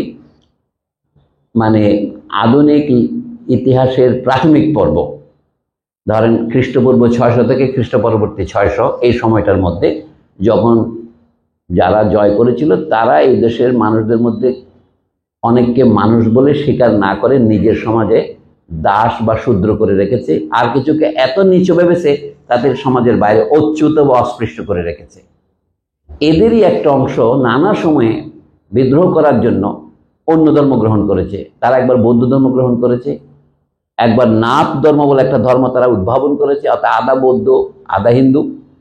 তারপরে যখন মুসলিম বিজয় হলো, তার কিছু আগে সুফি দরবেশদের দ্বারা অনুপ্রাণিত হয়ে, কিছুটা মুসলিম শাসকরা আসার পর তাদের দ্বারা আশান্বিত হয়ে অনেকে ইসলাম গ্রহণ করেছে, এবং পরবর্তীকালে প্রায় 800 বছর ধরে এই ইসলাম প্রচার বা ধর্মান্তরটা ক্রমাগত চলেছে। কিন্তু আহমদ সোফা বলতে যে এইটা তার মূল আর্গুমেন্ট, বাঙালি মুসলমান সামাজিক মুক্তির আশায় ইসলাম ধর্ম গ্রহণ করেছে বটে, কিন্তু সামাজিক মুক্তি তার ঘটেনি। সামাজিক মুক্তি বলতে বোঝাচ্ছে ধন ঐশ্বর্যের দিকে সে ধনী হয়নি, সে না পেয়েছে মুসলিম শাসকদের দরজায় কলকে। তারা কোনো সরকারি চাকরি লাভ করে নাই, কারণ তাদের লেখাপড়া ছিল না। মুসলিম শাসকরাও তাদের মুন্সি হিসাবে, তাদের সেরেস্তাদার হিসাবে নিয়োগ করেছেন তারা হচ্ছে উচ্চ বর্ণের হিন্দুদের। বাঙালি মুসলমান আগে যেমন সমাজের মধ্যে বহিষ্ঠ ছিলেন, মুসলিম শাসনের পরেও মোটামুটি তারা সেভাবেই ছিলেন। তাহলে সমাজে বরঞ্চ হলো কি, বিদেশ থেকে, দিল্লির আশপাশ থেকে, পারস্য থেকে, আফগানিস্তান থেকে অথবা মধ্য এশিয়া থেকে যে মুসলমানরা বাংলাদেশে এটা বসতি স্থাপন করেছেন, যাদেরকে বলা হয় বেঙ্গল মুসলিমস, বাংলাদেশে অধিবাসকারী মুসলমান, যেমন মৌলানা আবুল কালাম আজাদ, তার আগে ফরিদপুরের নবাব আব্দুল লতিফ, সৈয়দ আমির আলী, আমরা যাদেরকে মুসলিম সমাজের নেতা মনে করি ব্রিটিশ আমলে, তারও আগে প্রাক ব্রিটিশ আমলের নেতারাও, এরা সকলে ছিলেন উর্দুভাষী। যেমন হাজী মোহাম্মদ মহসিন পারস্য থেকে সরাসরি আসছেন মুসলিম সমাজের উন্নতির জন্য। তিনি যা করেছেন সমগ্র বাঙালি সমাজের উন্নতি, শিক্ষার জন্য তার যে দান, সেটা অবিস্মরণীয়। কিন্তু তিনি ছিলেন উর্দুভাষী, ফার্সি ভাষী। তার বোন মন্নুজানের সম্পত্তি তিনি পেয়েছেন, সেটা তিনি নিজে ভোগ না করে সমাজের জন্য বিলিয়ে দিয়েছেন। তাদের কীর্তির কোনো নিন্দা করার জন্য নয়, কিন্তু তারা হচ্ছেন বাংলাদেশে অধিবাসী মুসলমান, তারা বাংলা ভাষা গ্রহণ করেননি। কিন্তু বাংলাদেশে যারা আগে বাংলা ভাষায় কথা বলতেন, বাংলার বিভিন্ন আঞ্চলিক ভাষায় কথা বলতেন, কিন্তু তারা এখন ইসলাম গ্রহণ করেছেন সামাজিক মুক্তির আশায়। আহমদ সোফার মতে তারা সামাজিক সেই মুক্তি লাভ করেননি। এটা যদি বুঝতে আপনাদের অসুবিধা হয়, 1971 দেখেন, 1971-এ আমরা যেই স্লোগান দিয়ে দেশ স্বাধীন করার জন্য আমাদের কৃষকেরা, বাংলাদেশ সরকারের প্রকাশিত তথ্য অনুসারে দেখা যায় যারা সশস্ত্র লড়াইয়ে অংশগ্রহণ করেছেন তাদের শতকরা 80 জন ছিল গ্রামের কৃষক, যাদেরকে আমরা সাধারণত বলি অশিক্ষিত মানুষ। তারাই কিন্তু অস্ত্র হাতে লড়াই করেছেন। শহরে মধ্যবিত্ত যুবকেরা সংখ্যায় খুবই কম লড়াই করেছেন তাদের তুলনায়। তো এই লোকদের সামাজিক মুক্তি ঘটেনি। এইটা বুঝলেই বুঝতে পারবেন আহমদ কি বলতে চেয়েছেন। সামাজিক মুক্তির বা সমাজে নিজের মান মর্যাদা বৃদ্ধির আশায় যারা ইসলাম গ্রহণ করেছিলেন তারা ইসলাম গ্রহণ করেছেন, এইটাই লাভ হয়েছে, কিন্তু তাদের সামাজিক হীনতা কাটেনি। তো এই জন্য এটা তাদের মনের মধ্যে যে হীনমন্যতা কাজ করে, উনি বলছেন পুঁথি সাহিত্যে সেটারই বহিঃপ্রকাশ ঘটেছে। তিনি আরো বহু অলৌকিক ঘটনার বিবরণ দিয়েছেন, যেমন হযরত আলী ইতিহাসে খুব বিচক্ষণ ব্যক্তি বলে পরিচিত কিনা তর্ক হতে পারে, কিন্তু তাকে তারা যেভাবে চিত্রিত করেছেন পুঁথিওয়ালারা, যেন তার এটা কাজ হচ্ছে শুধু দিনের পর দিন দেশের পর দেশে গিয়ে বিয়ে করে বেড়ানো। তিনি নিজে না, তার বেটা আবু হানিফা তিনিও বিয়ে করেন, বাপে গিয়েও বাপে বেটা মিলে একসাথে বিয়ে করে। এই সমস্ত অশ্লীল কথা উনি বলছেন এটা তো মুসলিম সমাজের আসল কথা নয়। এটা যাদের মনের ফ্যান্টাসি, তারা দেখাচ্ছে কি তোমাদের হিন্দু বীর কৃষ্ণ যদি 1600 গোপিনী নিয়ে যেতে পারে তাহলে হযরত আলী কেন অন্তত 1200 নিতে পারবে না? এই জাতীয় কথা হিন্দু সমাজের সাথে প্রতিযোগিতার এই যে ধরন, উনি বলছেন এটা বাঙালি মুসলমান সমাজের একদিকে অনুন্নতির লক্ষণ, আরেকদিকে তার কল্পনা শক্তির অভাবের লক্ষণ। এটা তার, আমরা যাকে আজকাল বলি আন্ডার ডেভেলপমেন্ট, তার লক্ষণ। আমার এই বক্তব্যের সাথে হয়তো পুরোপুরি আপনারা একমত হবেন না, আমিও একমত নই, কিন্তু উনি এইভাবে আর্গু করেছেন। তার শুরু করেছিলেন তিনি বাংলা সাহিত্যে মুসলমানদের অবদান একটু কম, কিন্তু আহমদ শফী কতগুলি জিনিস উপেক্ষা করেছেন। সেটা হচ্ছে কি, ওই সময় 19বিংশ শতাব্দীতে যখন মীর মোশাররফ লিখছেন তার একটু আগে হিন্দু সাহিত্যিকরা কি উপন্যাস লিখতেছিলেন, বঙ্কিমচন্দ্র অথবা ভূদেব মুখোপাধ্যায়, সেগুলি আমি আমার বইতে আলোচনা করেছি। আমি আহমদ শফীকে সমালোচনা করে বলেছি মুসলমানদের মধ্যে এই যে ফ্যান্টাসির বিকাশ, এতে হিন্দুদের একটা বিরাট ভূমিকা আছে। তারা যখন পদ্মিনী উপাখ্যান লেখেন, তারা যখন মানে ভারতবর্ষের স্বপ্নলব্ধ ভারতবর্ষের ইতিহাস, এই জাতীয় বহু বই লিখেছেন। অঙ্গুরি বিনিময় একটা উপন্যাস লিখেছেন ভূদেব মুখোপাধ্যায়। বঙ্কিমচন্দ্রের দুর্গেশ নন্দিনী থেকে শুরু করে সব জায়গাতেই একটা হিন্দু মুসলিম বিরোধ কল্পনা করে, যে ভারত তখনও হয় নাই, যেন অঙ্গুরি বিনিময় দেখাচ্ছে কি মুঘল কন্যা রাজকন্যা, ওখানে অঙ্ক ভুল করেছেন। আপনি যখন অন্ধকার রাত্রে গাভী গণনা করেন সব গাভী কালো লাগে। ভূদেব মুখোপাধ্যায়ের মতো এরকম বিজ্ঞ ব্রাহ্মণ লেখক, তিনি আওরঙ্গজেবের ভগিনীকে আওরঙ্গজেবের মেয়ে বানাইছেন। তার তো কিছুই, মুসলমানদের সম্পর্কে সবকিছু জানার দরকার কি, গালি দিতে পারলেই তো হলো। সেখানে অঙ্গুরি বিনিময় দেখেছেন তিনি শিবাজিকে অঙ্গুরি দিয়ে দিচ্ছেন। মুসলিম রাজকন্যা বলছে কি, আমি যেহেতু আওরঙ্গজেবের কন্যা, আমি তো তোমাকে বিয়ে করতে পারি না, কিন্তু তোমাকে আমি ধর্মতে বিয়ে করলাম, কিন্তু এই কথা গোপন থাকবে। এই যদি অনেক ফ্যান্টাসি আছে, আমি মুসলিম ফ্যান্টাসি এবং হিন্দু ফ্যান্টাসি দুটো যদি আহমদ শফী একসাথে আলোচনা করতেন তাহলে আলোচনাটা অনেক সবল এবং বিশ্বাসযোগ্য হতো। আহমদ শফী অবশ্যই একদেশদর্শী, কিন্তু তারপরেও তিনি যা লিখেছেন তার মূল্য বাঙালি মুসলমানের মানসিকতা বোঝার জন্য গুরুত্বপূর্ণ আমি মনে করি। আরেকটা হলো তিনি হিন্দুদের আলোচনা মুসলমানদের মধ্যে যারা ভালো লেখক, যেমন অন্তত 400 বছর ধরে বাংলা সাহিত্যকে যারা একটা অনন্য উচ্চতায় নিয়ে গেছেন, মোহাম্মদ সগীর, এখন আমরা তার নামকে আধুনিকীকরণ করে শাহ মোহাম্মদ সগীর বানাচ্ছি। মোহাম্মদ সগীর থেকে আলী রাজা ফকির পর্যন্ত, আলী রাজাকে আমাদের এখানে কানু ফকির বলে, অষ্টাদশ শতাব্দীর, উনি পঞ্চদশ শতাব্দীর, 16 শতাব্দী ওখানে দৌলতুজির বাহারাম খান, কাজী দৌলত, আলাউল, আপনার নূর নামার লেখক সৈয়দ সুলতান, অন্তত 40 জন 80 জন লেখক আবিষ্কার করেছেন একা আব্দুল করিম সাহিত্য বিশারদ। আশ্চর্যজনক যে আহমদ শফী এটাকে কোনো পাত্তাই দেন নাই। আহমদ শফী বলছেন এটা ব্যতিক্রম। পুঁথি যারা লিখেছেন, ওই যে লাখে লাখে সৈন্য চলে কাতারে কাতার সুমার করিয়া দিকে 40,000, আহমদ শফী এটা নিয়ে হাসাহাসি করছেন, কিন্তু এই হাসাহাসির মূল উৎস আমি খুঁজে পেয়েছি মুনির চৌধুরীর মধ্যে। মুনির চৌধুরী শহীদ হয়েছেন, এটা অত্যন্ত দুঃখজনক ঘটনা, কিন্তু মুনির চৌধুরীও বাংলাদেশের স্বাধীনতা সংগ্রামের বিরুদ্ধে বিবৃতি দিয়েছিলেন 71 সনে। ইতিহাস একটু জটিল, এবং মুনির চৌধুরীর মধ্যে একটা কিলিং শার্ক যাকে বলা হয়, অন্যকে কামড়ানোর মতো একটা লেজ ছিল। তিনি কিন্তু এই পুঁথি সাহিত্যকে ব্যঙ্গ করেছেন। তার মীর মানুষ পড়ে দেখেন অথবা অন্য সাহিত্য পড়েন, যে বাঙালি মুসলমানকে নিয়ে ছোট করার যে একটা টেন্ডেন্সি, এটা আনিসুজ্জামানের মধ্যেও আছে একটু ভদ্রভাবে, এটা আবার আহমদ ছফা আর একটু কড়াভাবে নিয়েছেন। এখন আমরা দাঁড়াবো কোথায়? চট্টগ্রাম অঞ্চলে 400 বছর ধরে বাংলা সাহিত্যের যে চর্চা হয়েছে, এটাকে তারা লিখতেছেন এটা বাংলাদেশের বাইরে। আরকান রাজসভায় বাংলা সাহিত্য বলে একটা বই আব্দুল করিম সাহিত্য বিশারদ লিখেছেন, কিন্তু এটা হাতে লিখেছেন মোহাম্মদ এনামুল হক। 1935 সনে এই বই বেরিয়েছে, আহমদ ছফার জন্মের 8 বছর আগে। তা আহমদ ছফা বলছেন এটা ব্যতিক্রম। কবি আব্দুল হাকিম, যেজন বঙ্গেত জন্মে হিংসে বঙ্গবাণী, সেজন কাহার জন্ময় নির্ণয় ন জানি। এটা নোয়াখালী ভাষা, চাটগিয়া ভাষা। তো সেইটা যারা লিখেছেন তারা যে কর্মশ বা কবীন্দ্র পরমেশ্বর বলে এক লোক মহাভারত পুরো অনুবাদ করেছেন, শুধু বাংলাদেশে আমরা কৃত্তিবাস ওঝা অথবা কাশিরাম দাস এরা পুরোপুরি অনুবাদ করেন নাই, আংশিক অনুবাদ করেছেন। চট্টগ্রাম অঞ্চলের লোকেরা কিন্তু আরো বেশি অনুবাদ করেছেন। তখন বাংলা সাহিত্যের যে সেবা হয়েছে, আহমদ ছফা বলছেন এটা ব্যতিক্রম। আমি এটারও একটু নিন্দা করেছি।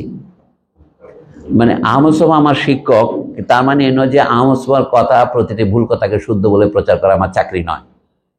আমার আহমদ ছফা আমার গুরু, কিন্তু আমার সবচেয়ে বড় গুরু হচ্ছে সত্য। মানে যা আমি সত্য বলে আবিষ্কার করতে পারি, সেই কথাই আপনাদের বললাম। আজকে প্রাসঙ্গিকতা হচ্ছে এই বাঙালি মুসলমান সমাজ আবারও, আমি শুধু বাংলাদেশের অন্য কোনো সমাজকে অস্বীকার করার জন্য এটা বলছি না। বাংলাদেশের সমাজ হচ্ছে বহু জাতির, বহু ভাষার, বহু অ্যাটলিস্ট কেউ বলে 2 লিঙ্গের, আপনি বহু লিঙ্গের বলতে পারেন, কারণ নারী পুরুষ ছাড়াও আরো লিঙ্গ আছে। হিজড়া বলে একটা সম্প্রদায় আছে সরকারিভাবে স্বীকার করা। এদের সবাইকে যদি আপনি স্বীকার করেন, এখানে শুধু বাঙালি মুসলমানের দেশ বলাটা কিন্তু অন্যায়। তারপরেও এটাও স্বীকার করা যাবে না যে বাংলাদেশের বেশিরভাগ মানুষ মুসলমান হয়েছে। এখন প্রশ্ন হচ্ছে এরা কবে মুসলমান হলো, কিভাবে মুসলমান হলো এবং কেন মুসলমান হলো, এটা এখনো অনন্ত কৌতূহলের বিষয়। বিদেশি পণ্ডিতরাও দেখছেন এরা শুধু মুসলমানের শুধু দোভাষী পুঁথি লিখেছে, এটা মাত্র 8ম শতাব্দীর, অর্থাৎ মুঘল সাম্রাজ্যের পতনের পর মুসলমানদের অবস্থা যখন খুবই বেশি খারাপ হয়েছে, তখনকার অধঃপতিত অবস্থা যে বাঙালি কৃষক সম্প্রদায়, বিশেষ করে পশ্চিমবঙ্গের 24 পরগনা থেকে আমাদের বড়জোর খুলনা যশোর পর্যন্ত এই অঞ্চলেই এই পুঁথিগুলি বেশি লেখা হয়েছে দেখা যাচ্ছে। কিন্তু চট্টগ্রাম থেকে কুমিল্লা এই পর্যন্ত যে পুঁথি লেখা হয়েছে, এগুলির ভাষা দোভাষী নয়, এরকম গুরুত্বপূর্ণ। এগুলি চোর্স বাংলা, এবং এমন বাংলা যে যেমন বাংলা রবীন্দ্রনাথ ঠাকুর লিখতে পারেন না। আব্দুল হাকিমের মধ্যে দেখেন কোনো আমি দোভাষী পুঁথির স্পর্শ পাবেন না। সৈয়দ সুলতান নবী বংশ লিখেছেন, দোভাষী পুঁথির স্পর্শ পাবেন না। অথবা যে সুফিদের যে বৃত্তান্ত জ্ঞান সাগর আলী রাজা, তাতে পাবেন না। কাজে আহমদ ছফার লেখার মধ্যে মারাত্মক ত্রুটি আছে আমার মতে, কিন্তু তারপরেও তার যে মূল বক্তব্য সেটা অপ্রাসঙ্গিক নয়। এই হচ্ছে আমার থিসিস। প্রাসঙ্গিকতা কোথায়? আজও বাঙালি মুসলমান সমাজে সেই পেন্ডুলামটা আছে, এখনো সে বুঝে উঠতে পারছেন না। যখন ভারতের কথা হয়, ভারতের মুসলমানরা কি চায়? ধর্মনিরপেক্ষতা। তার মানে সকল ধর্মকে সমান মর্যাদা দিতে হবে। ভারত একটা হিন্দু রাষ্ট্র হোক, ভারতের কোনো মুসলমান দিল্লির শাহী মসজিদের ইমাম বিশ্বাস করেন না। কিন্তু বাংলাদেশে আসলেই আপনি যেহেতু একটা কৃত্রিম মেজরিটি পেয়েছেন সীমান্ত দিয়ে, আপনি বলছেন এটাকে ইসলামী রাষ্ট্র করতে হবে। এই যে প্রবণতা আছে বাংলাদেশে, এইটাই হচ্ছে বাঙালি মুসলমানের মন। যদি সে বুদ্ধিমান হতো তাহলে সে বলছে কি মেজরিটি কখনো ইনফিরিটি কমপ্লেক্সে ভোগে না। আমি আচরণ করতেছি মাইনরিটির মতো। আমি যদি ওই অবস্থায় পড়তাম তাহলে আমি কি করতাম? আমি বলবো রাষ্ট্র কোনো ধর্ম প্রতিষ্ঠা করিবে না, কিন্তু রাষ্ট্র সকল ধর্মের ধর্ম পালনের অধিকার দেবে। আচ্ছা, এইটা কোথায়? মার্কিন দেশকে যারা আমরা সর্বত্র দিনে রাতে 2 বার করে সালাম করি, প্রভু হিসাবে, গুরু হিসাবে, বন্ধু হিসাবে, যেভাবে বলেন। আইয়ুব খানের কথা বলছি, প্রভু নয় বন্ধু। আমেরিকা যদি বন্ধু হয়, আমেরিকার সংবিধানের যে bill of rights, fundamental rights, তার 1 নম্বর দফাতে আছে, the state shall establish no religion and it will ensure the freedom of all religions. এটা হচ্ছে ইউরোপের 300-400 বছর সংগ্রামের ইতিহাস। কিন্তু বাঙালি মুসলমান সমাজের মধ্যে একটা মাঝে মাঝে অস্থিরতা দেখা দেয়, সে বুঝতে পারে না মাইনরিটিদের নিপীড়ন করা, শুধু ধর্মীয় মাইনরিটি নয়, ভাষাগত মাইনরিটি। এবং আজকাল দেখা যাচ্ছে কি যারা অতি সংখ্যালঘু, যাদেরকে বলা হয় জাতিগত নয়, এরা হলো প্রজননগত সংখ্যালঘু। আমাদের দেশের পণ্ডিতদের তো কথা, তারা একটা অদ্ভুত শব্দ বাইর করছে, লিঙ্গীয়। লিঙ্গীয় বলে কিছু নাই, এটাও শুধু জাহাঙ্গীরনগরের প্রোডাক্ট। এই শব্দটা এটা ভয়াবহ, বলে লিঙ্গীয় বৈষম্য। লিঙ্গীয় বৈষম্য এটা প্রজননগত বৈশিষ্ট্য। জেন্ডার মানে হচ্ছে জনন সংক্রান্ত, জনন ব্যাপার। তো আমাদের এখানে নানা প্রকার বৈষম্য এখন চালু হচ্ছে, যার মধ্যে সবচেয়ে ভয়াবহ বৈষম্য হচ্ছে ধর্মকে কেন্দ্র করে যে বৈষম্যের প্রচার হচ্ছে, এটা অদ্ভুত ব্যাপার। যেমন কোনো এক সবাই আমাকে জিজ্ঞাসা করলো যে গত আন্দোলনে যারা নেতৃত্ব দিয়েছেন এই ছাত্রদের রক্ষা করার জন্য, আপনাদের মনে আছে 6 জন সমন্বয়ক জাতীয় নেতাকে ধরে নিয়ে গেছিল ডিবিতে, তাদেরকে মুক্ত করার জন্য বিশ্ববিদ্যালয়ে যে কয়েকজন শিক্ষক গিয়েছিলেন সাহস করে, তাদের মধ্যে কয়েকজন নারী শিক্ষক ছিলেন। সেই নারী শিক্ষকদের একজনকে এখন তারা টার্গেট করেছে। কি টার্গেট করেছে? যে তিনি হলেন সমকামীদের সমর্থক। আসলে উনি সমকামীদের সমর্থক নন, এটা তারা জোর করে একটা দিয়ে দিচ্ছে। সমর্থকটা কি? উনি বলছেন যে যেই ধর্মেরই হোক না কেন তাকে যেমন নিপীড়ন করা যাবে না কোনো মানুষের জনগত পরিচয়ের জন্য। একজন লোক নারী, আরেকজন লোক পুরুষ, আরেকজন লোক আছে নারীও নয় পুরুষও নয়, তাদের সবাইকেই স্বীকার করতে হবে, এরকম কথা বিশ্ববিদ্যালয়ের একজন সমাজবিজ্ঞানের শিক্ষক বলবেন, এটা তার দায়িত্ব। সেই জন্য তাকে বলা হচ্ছে সে সমকামী, অথচ সে এমনিতেই হ্যাপিলি ম্যারিড, পুত্রকন্যা সহ আছেন। তো এই ধরনের কথা আমি যখন এই প্রশ্নের উত্তরে বললাম, বলে আপনিও সমকামী। এই হচ্ছে বাঙালি মুসলমানের মন, অর্থাৎ কাউকে আক্রমণ করার জন্যে, অর্থাৎ সে যা নয় তা তার উপরে চাপিয়ে দেওয়া। এখন দেখা যাচ্ছে যেমন মুস্তফা সরোয়ার ফারুকী বলে এক ভদ্রলোক উপদেষ্টা হয়েছেন, আমাদের চেয়ে বয়স অনেক তরুণ, ছোট। তার কেন উপদেষ্টা করেছেন সেটা প্রধান উপদেষ্টা জানেন, আমি বলবো না। কিন্তু তার বিরুদ্ধে কোনো অভিযোগ হচ্ছে সে কখন কোথায় কি স্ট্যাটাস দিয়েছিল। একজন লোক যখন কবি হয়, সাহিত্যিক হয়, তাকে নানা রকম স্ট্যাটাস দিতে হয়, কিন্তু দরকার তার সমগ্র কাজ দেখবেন যে সে কি ফেসিবাদের সমর্থক ছিল না ফেসিবাদের সমালোচক ছিল। তো একজন বলে তার বউ তো 1 টাকা দিয়ে অভিনয় করেছে বঙ্গমাতার চরিত্রে। তো এখন কথা হচ্ছে অভিনেত্রী তো অভিনয় করবেই, কিন্তু দেখতে হবে তার মোটিভ কি, তার অন্যান্য ভূমিকা কি। এইটা যদি উপদেষ্টা হিসেবে সে অনুপযুক্ত হয় তাহলে তার সরিয়ে দেওয়া যেতে পারে, কিন্তু যেই দোষে তাকে সরিয়ে দিতে বলা হচ্ছে এটা হচ্ছে কাল্পনিক। এই হচ্ছে বাঙালি মুসলমানের মন।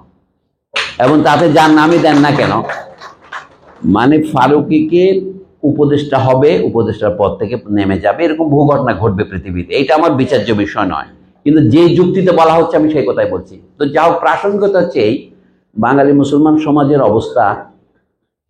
একটা তাদের নেতৃত্বে একটা রাষ্ট্র প্রতিষ্ঠা হয়েছে, লোকে খেয়াল করে না, বলে 53 বছর, না আমি বলে 78 বছর। 1947 সনে পাকিস্তান কখনোই হতো না যদি বাঙালি মুসলমানরা এক কাট্টা হয়ে পাকিস্তান না চাইতো। পাকিস্তান কথাটা বাঙালি মুসলমানরাই প্রকৃত প্রস্তাবে বাস্তবায়িত করেছে। শব্দটা চৌধুরী রহমত আলী বলে এক লোক যখন 1933 সনে কেমব্রিজে একটা লিফলেট করে প্রচার করেন, সেখানে বাংলাদেশ ছিল না। পাকিস্তান নামটার গঠনে ছিল পাঞ্জাব, আফগানিস্তান, কাশ্মীর, সিন্ধু, বালুচিস্তান ইত্যাদি নিয়ে নামটা ছিল, সেখানে বেঙ্গল ওয়াজ নট দেয়ার। কিন্তু 1942 সনে ঢাকাতে পূর্ব পাকিস্তান রেনেসাঁ সোসাইটি, পূর্ব পাকিস্তান সাহিত্য সংসদ ঢাকায় কলকাতায় হয়েছে, এবং ঢাকা থেকে পাকিস্তানের পত্রিকা বেরিয়েছে। এখন আমাদের এখানে আজকেও আপনাদের এখানে বক্তৃতার মধ্যে অনেক বক্তা বললেন 1952 সনের ভাষা আন্দোলন, 1971 আন্দোলন, 2024, 1947 সম্পর্কে বাঙালি মুসলমান কি করবে বুঝে উঠতে পারে না, একটা জাতিভাবে চলতে পারে না। পাকিস্তান বাঙালি মুসলমানরাই করেছিল এবং তারাই সবচেয়ে বড় ভূমিকা পালন করেছে। পাকিস্তান তারা চায় নাই, তারা চেয়েছিল ভারতের অধীনতা থেকে মুক্তি। দুভাবে মুক্তিটা সম্ভব ছিল, ইউনাইটেড বেঙ্গল করে, যেমন আবুল হাসিম সরওয়ার্দী তারা এই পথে ছিলেন। আর একটা ছিল মৌলানা ভাসানী, তিনিও চেয়েছেন আসাম এবং বাংলাকে এক করে একটা ইউনিট করা, যেটা ব্রিটিশ ক্যাবিনেট মিশন 1946 সনে মেনেও নিয়েছিলেন, কংগ্রেসও মেনে নিয়েছিলেন, এমনকি মুসলিম লীগও মেনে নিয়েছিলেন। মোহাম্মদ আলী জিন্নাহ যিনি পাকিস্তানের জন্য লড়ছিলেন, তিনি বলেন আমি পাকিস্তান দাবি ছেড়ে দিতে রাজি আছি। তিনি ইউনাইটেড বেঙ্গলও মেনে নিয়েছিলেন, কিন্তু শেষ পর্যন্ত ইউনাইটেড বেঙ্গলও হয় নাই, পাকিস্তান পুরা বাংলাও পাকিস্তানেও যায় নাই। বাংলা খণ্ডনের ফলে মনে ব্যথা পেয়েছিলেন আবুল হাসিম, কার বাড়ি ছিল বর্ধমান, তার ছেলে হচ্ছে বদরুদ্দিন ওমর, উনি এখনো সেই ব্যথা বুকে চেপে আছেন, কারণ এই দেশ তো তার পরবাসী হয়ে গেছেন। বাঙালি মুসলমানের সমস্যা বলতে আমরা শুধুমাত্র পূর্ব বাংলার মুসলমানদের কথা বলছি, পশ্চিম বাংলায় বহু মুসলমানকে আমরা ফেলে আসছি। মৌলানা ভাসানী যে মিয়া সাহেবরা এখন আসামে নিজেদের জাতীয়তা পরিচয় বদলে ফেলেছেন, তারা বলে মাতৃভাষা এখন অহমিয়া লেখে। আপনাকে 3টা তথ্য দিলে পরিষ্কার হবে। 1911 সনের সেন্সাস দেখেন, ওখানে বাঙালি স্পিকারের সংখ্যা কত ছিল, অহমিয়া স্পিকারের সংখ্যা কত ছিল। 1921 দেখেন, 1931 দেখেন, 41-এ কোনো সেন্সাস হয় নাই। 51 সনে দেখেন মুসলমানের সংখ্যা শতকরা 13 জন হয়ে গেছে, আগে ছিল শতকরা 23 জন। হঠাৎ করে বাঙালি স্পিকিং মুসলমান আসামে শতকরা 23 থেকে 1931 ছিল শতকরা 23 জন, আর 1951 হয়েছে 13 জন। এত লোক কি বাংলাদেশে ফিরে আসছে মৌলানা ভাসানীর মতো? মৌলানা ভাসানী তো লেজ গুটিয়ে চলে এসছেন, কারণ তাকে বের করে দিয়েছে। বাকিরা করছে কি, তারা খুব চালাক, বেঁচে থাকার স্ট্র্যাটেজি। লাইন প্রথা বিরোধী আন্দোলন, বাঙাল খেদা আন্দোলন, আসাম বাংলাদেশ সার্বভৌমত্বের আন্দোলনে তখন তারা সকলে লিখছে কি, আমাদের মাতৃভাষা অহমিয়া। সেন্সাসে পরিচয় বদলে গেছে। বেঁচে থাকার জন্য মানুষকে যে কত কিছু করতে হয়, এগুলো তো রংপুরের, ময়মনসিংহের, এমনকি টাঙ্গাইল, কিশোরগঞ্জের লোকজন, তারাই শুধু কিন্তু অহমের এই ব্রহ্মপুত্র ভ্যালিতে আছেন। আমি বলছি বাংলাদেশের ইতিহাসটা বলতে গেলে আমাদের আসামের ইতিহাসকে হিসাবে ধরতে হবে, ত্রিপুরাকেও ধরতে হবে, পশ্চিমবঙ্গকে ধরতে হবে। সে না ধরে আমরা যে ঐতিহাসিক দুর্ঘটনার মাধ্যমে 1947 সালে সীমান্ত যেভাবে ঠিক হয়েছে, সিরিল র্যাডক্লিফ নামক এক লোক কলমের খোঁচা যেভাবে করেছেন, এটা ব্রিটিশ সরকারের চাপিয়ে দেওয়া এবং কলকাতার যারা বর্ণ হিন্দু, শ্যামাপ্রসাদ মুখার্জি সহ এদের ফলে বলে আহমদ সাহেব স্বাভাবিকভাবে বাঙালি মুসলমানের কথা লিখেছেন। এমনকি বর্মার যে রোহিঙ্গা মুসলমানরা আছে তারাও আধা বাঙালি মুসলমান, কিন্তু তারা বাঙালিত্ব অস্বীকার করে, মানে তাদের মাতৃভাষা বাংলায়। কিন্তু বাঙালি মুসলমান হলে কেন বার্মার নাগরিক হওয়া যাবে না? এবং পশ্চিমবঙ্গে মুর্শিদাবাদ, মালদহে যে মুসলমানরা আছে বা 24 পরগনা মুসলমানরা আছে, তারা ভারতীয় নাগরিক, কিন্তু তাদের জাতীয় পরিচয় কি? তাদের বাঙালি মুসলমানই। এবং সেইটা আমাদের আলোচনায় আসে না, কিন্তু ওখানকার মুসলমানরা খুব ডিপ্রেসড। কিরকম ডিপ্রেসড উদাহরণ দিলে বুঝতে পারবেন। শতকরা 25 জন সরকারি চাকরিতে, তারা শতকরা 2 জন।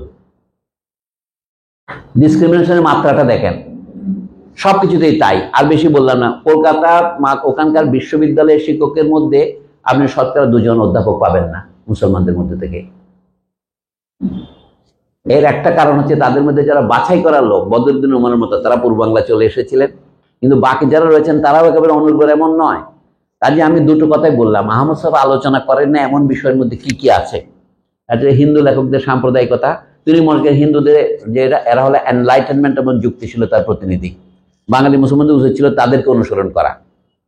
তিনি বিশেষ করে তিতুমির আন্দোলন, যাকে ওয়াহাবি আন্দোলন বলা হয়, সেই প্রসঙ্গে এবং ফরায়েজি আন্দোলন, হাজী শরীয়তুল্লাহ বা দুদুমিয়ার আন্দোলন প্রসঙ্গে মোটামুটি এই কথাটাই বলেছেন, যে এরা ধর্মীয় পুনর্জাগরণকে জিকির করেছেন, হিন্দুদের মতো রেশনাল হন নাই। আমি দেখছি কি, রাজা রামমোহন রায় থেকে শুরু করে ক্রমশ হিন্দুদের মধ্যে যেটা হয়েছে সেটাকে উত্তরণ বলা যায় না, অবতরণ। ক্রমশ সাম্প্রদায়িক আচরণ করা শুরু করেছে। এবং রামকৃষ্ণ পরমহংস, বিবেকানন্দ পর্যন্ত ওরা হিন্দু পুনরুত্থানের স্বপ্ন দেখেছে। বিবেকানন্দ সবচেয়ে লিবারেল লোক। বঙ্কিমচন্দ্রের কথা সকলেই জানেন। আহমদ সাহেব পেয়েছেন একা বঙ্কিমকে গালি করার জন্য। আহমদ সাহেব জিজ্ঞাসা করছেন, রবীন্দ্রনাথ সম্পর্কে আপনার মত কি? উনি বললেন, ও বিষয়ে কথা তুলবে না, তাহলে তোমার সাথে কথা বলবো না। উনি এত রবীন্দ্র ভক্ত ছিলেন। আমি পরে গরিবের রবীন্দ্রনাথ বলে একটা বই সম্পাদনা করেছি, আহমদ সাহেব লেখা 14টা সংগ্রহ করেছি। তাহলে দেখছি যে আহমদ সাহেব ধীরে ধীরে রবীন্দ্রনাথের এই দুর্বলতাগুলো দেখানো শুরু করেছিলেন 1992-তে অযোধ্যার বাবরি মসজিদের পর, বিশেষ করে তসলিমা নাসরিনের লজ্জা লেখার পর। আমি যে বাঙালি মুসলমানের ইতিহাস সম্পর্কে গবেষণার বহু প্রান্ত আছে। কিছু কিছু প্রান্ত আমাদের হান্নান সাহেব, আমার পাশে বসছেন ডক্টর সুদীপ্ত হান্নান, উনি আহমদ সাহেবের উপন্যাস নিয়ে একটা আরেকটা উপন্যাস লিখেছেন, যাকে আমরা থিসিস বলি। উনি একটা থিসিস লিখে পিএইচডি অর্জন করেছেন, আমি তাকে আবার সাধুবাদ জানাচ্ছি। সেখানেও তিনি আহমদ সাহেব যে বাংলাদেশের সমাজের গঠন সম্পর্কে অনেকগুলো অন্তর্দৃষ্টি আছে। আহমদ সাহেব এমন লেখক যাকে ফেলে দেওয়া যাবে না। কিন্তু তারপরেও আহমদ সাহেবের কথার পুনরাবৃত্তি করা আমাদের চাকরি নয়। আমাদের চাকরি হচ্ছে তাকে খুঁটিয়ে খুঁটিয়ে পড়া। আমি কয়েকটা জিনিস বললাম। তিনি বঙ্কিমচন্দ্র সম্পর্কে লিখেছেন, কিন্তু ভূদেব সম্পর্কে লেখেননি, রবীন্দ্রনাথ সম্পর্কে লেখেননি। আমি বলছি, যদি বাংলাদেশের হিন্দু সমাজের ইতিহাস আপনি পাঠ করেন শুরু থেকে শেষ পর্যন্ত, এটা হচ্ছে ক্রমশ অবনতির ইতিহাস। শুরু করেছিলেন সে যুক্তিবাদিতা দিয়ে, কিন্তু সে শেষ করেছে সাম্প্রদায়িকতা এবং আবেগ দিয়ে, যার পরিণত হচ্ছে 1947 সনের দেশভাগ। আর মুসলিম লেখকদের মধ্যে তিনি চট্টগ্রামের যে বড় মুসলিম লেখকরা, যাদেরকে মানে রোশাঙ্গের লেখক বলা হয়, তাদেরকে পরিপূর্ণ হিসাবের মধ্যে নেননি। শুধু মুসলিম সমাজে যেটা পশ্চাৎপদ কিছু সাহিত্যিক, অনুন্নত কৃষক সাহিত্য, সেটাকে তিনি হাইলাইট করেছেন, যেটাকে আব্দুল করিম সাহিত্য বিশারদ এবং এনামুল হক বলছেন ব্যতিক্রম, আমসা বলছেন সেটা নিয়ম। এখন পার্থক্যটা আপনার বিচার করবেন, নিয়ম ব্যতিক্রম না বিয়ম, কোনটা কোনটাকে প্রমাণ করে। আমসা বলছেন ব্যতিক্রমই নিয়মকে প্রমাণ করে। The exception is the proof of the rule. Allama Alam বাকিটা। এইভাবে যদি আপনারা সমালোচনা করতে থাকেন আরো করতে পারবেন। এখন আপনারা যদি অনুগ্রহ করে প্রশ্ন করেন। আমরা বাঙালি মুসলমান নিয়ে আলোচনা করছি কেন? দুটো কারণ। এক হচ্ছে আহমদ ছফার একটা প্রবন্ধ আছে, সেটা আমাদের আলোচনার লক্ষ্যটা হচ্ছে আমরা যে সমাজের সদস্য যেখানে আমরা আছি, বাংলাদেশে এখন একটা গণজাগরণ হয়েছে আমরা বলছি, কিন্তু এই গণজাগরণের ফল যে রাজনৈতিক পরিবর্তন হয়েছে, কিন্তু এটা কতটুকু সামাজিক পরিবর্তন আনবে। আহমদ ছফা 1975-এর এক বছরের মধ্যে ওই প্রবন্ধটা লিখে প্রশ্ন তুলেছিলেন যে আমি খুব ভয় পাচ্ছি, কারণ বাঙালি মুসলমানদের মধ্যে যে আধুনিকতার যে আস্ফালন, উনি বলেন এটা খাঁটি নয়, মানে সে আসলে আধুনিক হয়নি, আধুনিকতার একটা ভান আছে মাত্র। এরকম শব্দ হচ্ছে কেন? আচ্ছা, যিনি আমি বলছি এই যে শেষে যে ভাই প্রশ্ন করলেন যে আমরা শুদ্ধ মুসলমান, এটা আমার সবাই কোথাও বলেন নাই, আমিও বলি নাই। এই যে আমি বলি একটা, মানুষ বোঝে আরেকটা, এটা হচ্ছে আমাদের নিয়তি। হচ্ছে মানুষ বাংলাদেশে কেন মুসলমান হয়েছিল এই বিষয়ে ইতিহাসবিদদের মধ্যে, সমাজতাত্ত্বিকদের মধ্যে, বিশেষ করে পাশ্চাত্যের পণ্ডিতদের মধ্যে 3টি মতবাদ আছে কম করে হলেও। একটা হচ্ছে তলোয়ারের জোরে তাদেরকে মুসলমান করা হয়েছে, এটা হলো প্রথম থিওরি, যেটা অনেকেই বিশ্বাস করবেন না। যেমন ধরেন ঐতিহাসিক রমেশচন্দ্র মজুমদার এই জাতীয় মতবাদের মানে অনুগ্রাহক ছিলেন। আরেকজন বলছে না, তারা সরকারি চাকরির লোভে ইত্যাদি, অর্থাৎ তারা সুবিধা পাওয়ার জন্য তাদেরকে তারা নিজেরাই উঠে উঠে কোলাবোরেশন করেছেন। তৃতীয় হচ্ছে আর একটা মতবাদ যেটা আহমদ ছফা পৃষ্ঠপোষণ করেছেন, যে দলে দলে এত লোক যে মুসলমান হয়েছে সেটা তলোয়ারের জোরেও নয়, সরকারি চাকরির বা জমির লোভেও নয়, তারা তাদের যে এখানকার অধস্তন অবস্থা সেটা থেকে মুক্তির আশায় তারা যুগ যুগ ধরে নিপীড়িত হয়েছেন।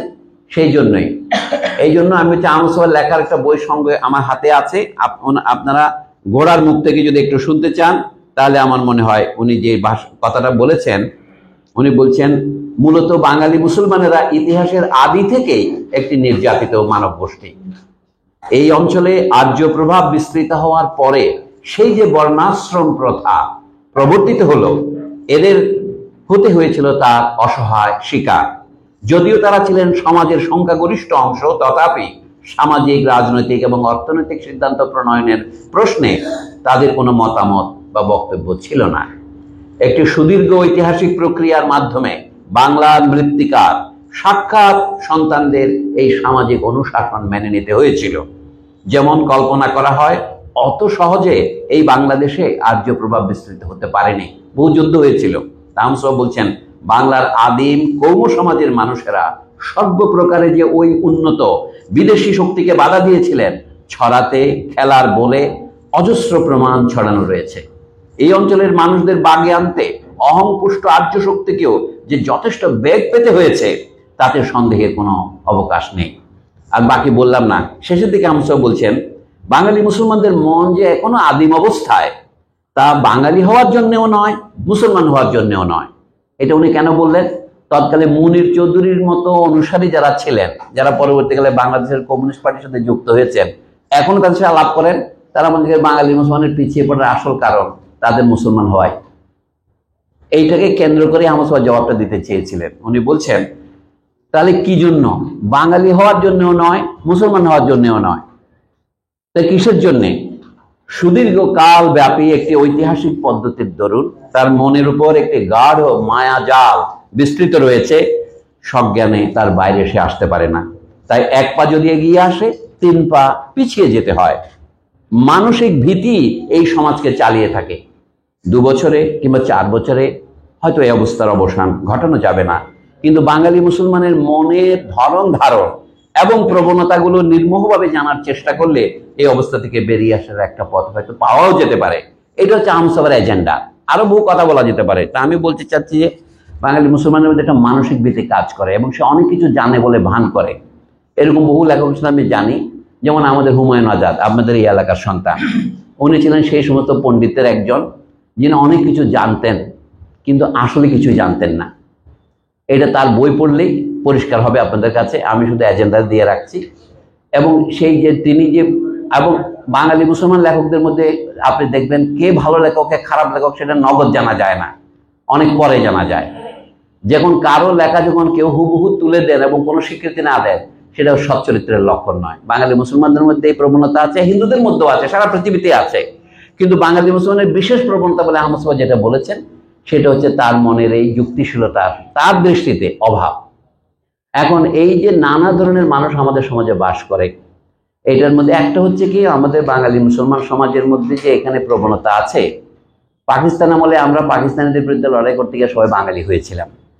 এখন বাংলাদেশ স্বাধীন হওয়ার পর আমরা সকলেই পাকিস্তান আমলে কিন্তু কোনো লোকেই বাঙালি জাতীয়তাবাদ বলে বই লেখে নাই।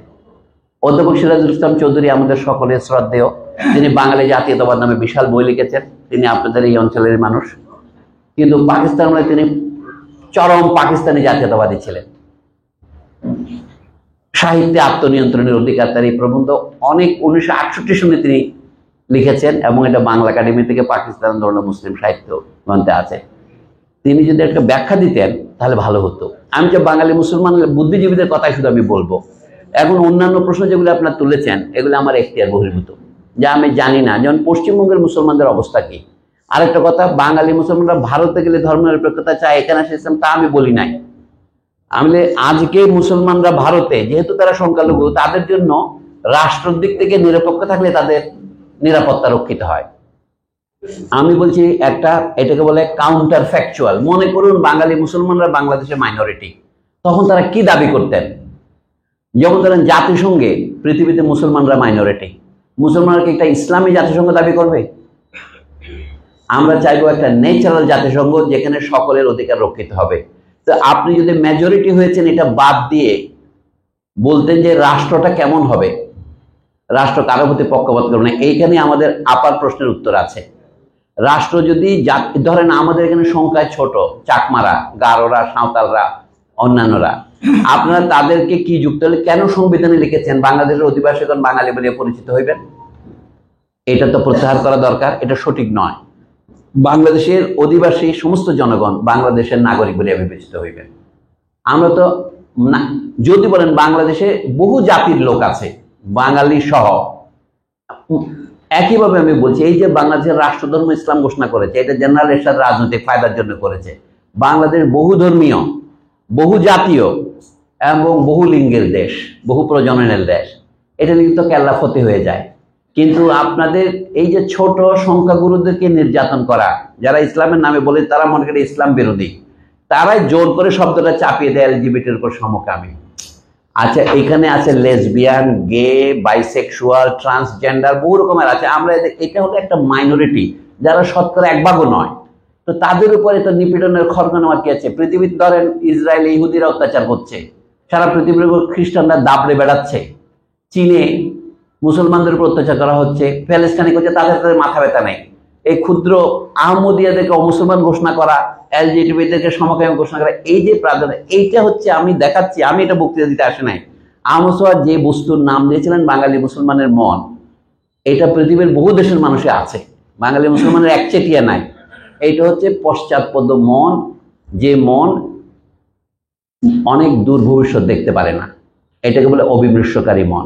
আপনি যদি হেজেমনিক হয়ে ওঠেন, মানে ইংরেজিতে বলে হেজেমনিক, মানে হচ্ছে আপনি যদি মানুষের সমর্থন নিয়ে, আমরা বলি না rule of the government by the opinion or by the support consent of the ruled. রুলাররা যারা রুলড হয়, অর্থাৎ শাসকরা যারা শাসিত হয়, তাদের সম্মতি নিয়ে শাসন করবে, এটাকে বলে হেজেমনিক। কিন্তু তাদের উপর জোর করে শাসন করা, এটাকে বলে ফ্যাসিজম। কিন্তু ফ্যাসিজম বহু প্রকারের আছে। আমি ফ্যাসিজমের কথা সংক্ষিপ্ত ব্যাখ্যা দিচ্ছি এইভাবে। আমরা ইংরেজিতে একটা শব্দ আছে না, ফ্যাসিনেটিং, মানে এটা কি? যেটা আকর্ষণ করে। পতঙ্গকে আকর্ষণ করে আগুন, সে আগুনে গিয়ে ঝাঁপ দিয়ে মরে। যখন এক নেতা এক দেশ যে স্লোগান দেওয়া হয়, এটা হচ্ছে ফ্যাসিস্ট স্লোগান। এটা ইটালিতে দিয়েছিল, ওরা বলছে ইল দুছে, জার্মানিতে হ্যার, এবং আমাদের দেশের নেতাজি, এটা ওরই কিন্তু অনুবাদ। এইটা ছিল আর্লি ক্লাসিক্যাল ফ্যাসিজম, যেটার প্রধান বিকাশ ইটালিতে। আচ্ছা, ফ্যাসি শব্দের অর্থ হচ্ছে বান্ডল, লাঠির একটা বন্দা বলেন না, এক বোঝা, এটা হচ্ছে ফ্যাসি। অর্থাৎ গোটা জাতি একটা দুইটার মধ্যে থাকবে না, এক নেতা এক দেশ, একটা ধর্ম, একটা লিঙ্গ। একটা লিঙ্গ হলে সে অসুবিধা হবে, হইতে পারবে না, তার জন্য টেস্ট টিউব লাগবে। এইটাই হচ্ছে ফ্যাসিজম। এটা যে দেখতাম দেশ স্বাধীন করেছে সব মানুষ মিলে, কিন্তু আপনি বলছেন যে একটি পরিবারই দেশ স্বাধীন করেছে, এটা তো হয় না। এটা হলো ফ্যাসিজমের সিড। অর্থাৎ একটা জাতির একটা ভাষার মনোপলি ঠিক নয়। বাংলাদেশের বেশিরভাগ লোকের ভাষা মাতৃভাষা বাংলা, আমাদের প্রিন্সিপাল হবে মাতৃভাষার মাধ্যমে শিক্ষা দিতে হবে, বাংলার মাধ্যমে বলিনি আমি। কিন্তু বাংলা যেহেতু বেশিরভাগ লোকের মাতৃভাষা, এখন তারা এটাকে চুরি করলো কিভাবে? রাষ্ট্রভাষা বাংলা চাই বলে তো আমরা স্লোগান দিয়েছিলাম। পাকিস্তান কিন্তু কখনো অস্বীকার করে না যে বাঙালিদের মাতৃভাষা বাংলা। তারা বলছিল কি পাকিস্তানের উভয় অংশের যোগাযোগের জন্য আমরা উর্দু ভাষাকে রাষ্ট্রভাষা হিসেবে গ্রহণ করি। আমরা সেটা মানি নাই এবং না মেনে ঠিকই করেছি। আমাদের ভাষা আমরা বাদ দিতে পারি না। কিন্তু তাহলে আমি সংখ্যা যত কম হোক, সাঁওতালদের ভাষা বিকাশের অধিকার আপনি দেবেন না কেন? এই প্রশ্নের কোনো জবাব নাই। একমাত্র জবাব হচ্ছে আমরা সংখ্যাগরিষ্ঠ, আমাদের গায়ের জোর। যে গায়ের জোরে যখন সংখ্যালঘুকে পরাস্ত করা হয়, যেমন আমেরিকা পরাস্ত করেছে, আমেরিকার সংবিধানে কোথাও লেখা নাই রাষ্ট্রভাষা ইংরেজি, কিন্তু চলছে তো। তো এইগুলি হচ্ছে বুর্জোয়া ডিক্টেটরশিপ। কিন্তু ডিক্টেটরশিপ যখন আরো চরম অধঃপতিত হয়, তার নানা রূপ থাকে। ইটালির উদাহরণকে আমরা ফলো করেছি দ্বিতীয় মহাযুদ্ধের পরে। এটা একটা নাম দিয়েছে পণ্ডিতেরা, এখানে দু একজন পণ্ডিত আছে আমি দেখতে পাচ্ছি। একটা বই আছে লেট ফ্যাসিজম, আলবার্তো তোস্কানো বলে এক লোক লিখেছেন, পড়ে দেখেন কেন এটাকে আমরা ফ্যাসিস্ট বলি। ফ্যাসিস্ট মানে হচ্ছে কি, একটাই আদর্শ থাকবে একটা দেশে, একজনই নেতা থাকবে, একটি পরিবারে আদর্শ থাকবে। একে ফ্যাসিজম ছাড়া কি বলা যায়? এর আরেকটা হচ্ছে কি, সে অন্য লোককে দমন করবে, গান ফাইট, ক্রস ফায়ার, এগুলি ফ্যাসিজমের লক্ষণ, এগুলি তো নাগরিকত্বের লক্ষণ নয়। এবং এই যে আহমদ সাফাকে পিটিয়ে ঢাকা নিউ মার্কেটের কাছ থেকে তাড়িয়ে নিয়ে গেছিল 14 আগস্ট রাত্রে, সেদিন আহমদ সাফা পালিয়ে গিয়ে সোভানবাগের ডেন্টাল কলেজ হসপিটালে, ওই যে ছাত্রাবাসে হোস্টেলে ছিলেন। পরদিন ভোর ভোরে উঠে দেখে কি অভ্যুত্থান হয়ে গেছে। মানে ফ্যাসিজমের পতন কি করে হবে কেউ এটা বুঝতে পারে না। ওটা করেছিল সামরিক বাহিনীর লোকেরা, এইবার করছে প্রকাশ্যে দিনের বেলা। এই যে এত লোককে হত্যা করা, তারপরে তিনি ইন্টারভিউতে বলেন আমরা কেন পদত্যাগ করব, আমরা কি অন্যায় করেছি? বলেন নাই? বলেন তো। সেদিন প্রথম আলোর 26 বছর পূর্তি উপলক্ষে সবার মধ্যে করে একটা 20 মিনিটের ফিল্ম বানিয়েছে। তাতে কিন্তু ওই প্রধানমন্ত্রীর বক্তব্যটা তৎকালীন প্রধানমন্ত্রী দিয়েছে। কাজে আমার মনে হয় ফ্যাসিজম কি আপনারা সকলে জানেন, আমার আর বেশি বলার দরকার নেই। ধন্যবাদ।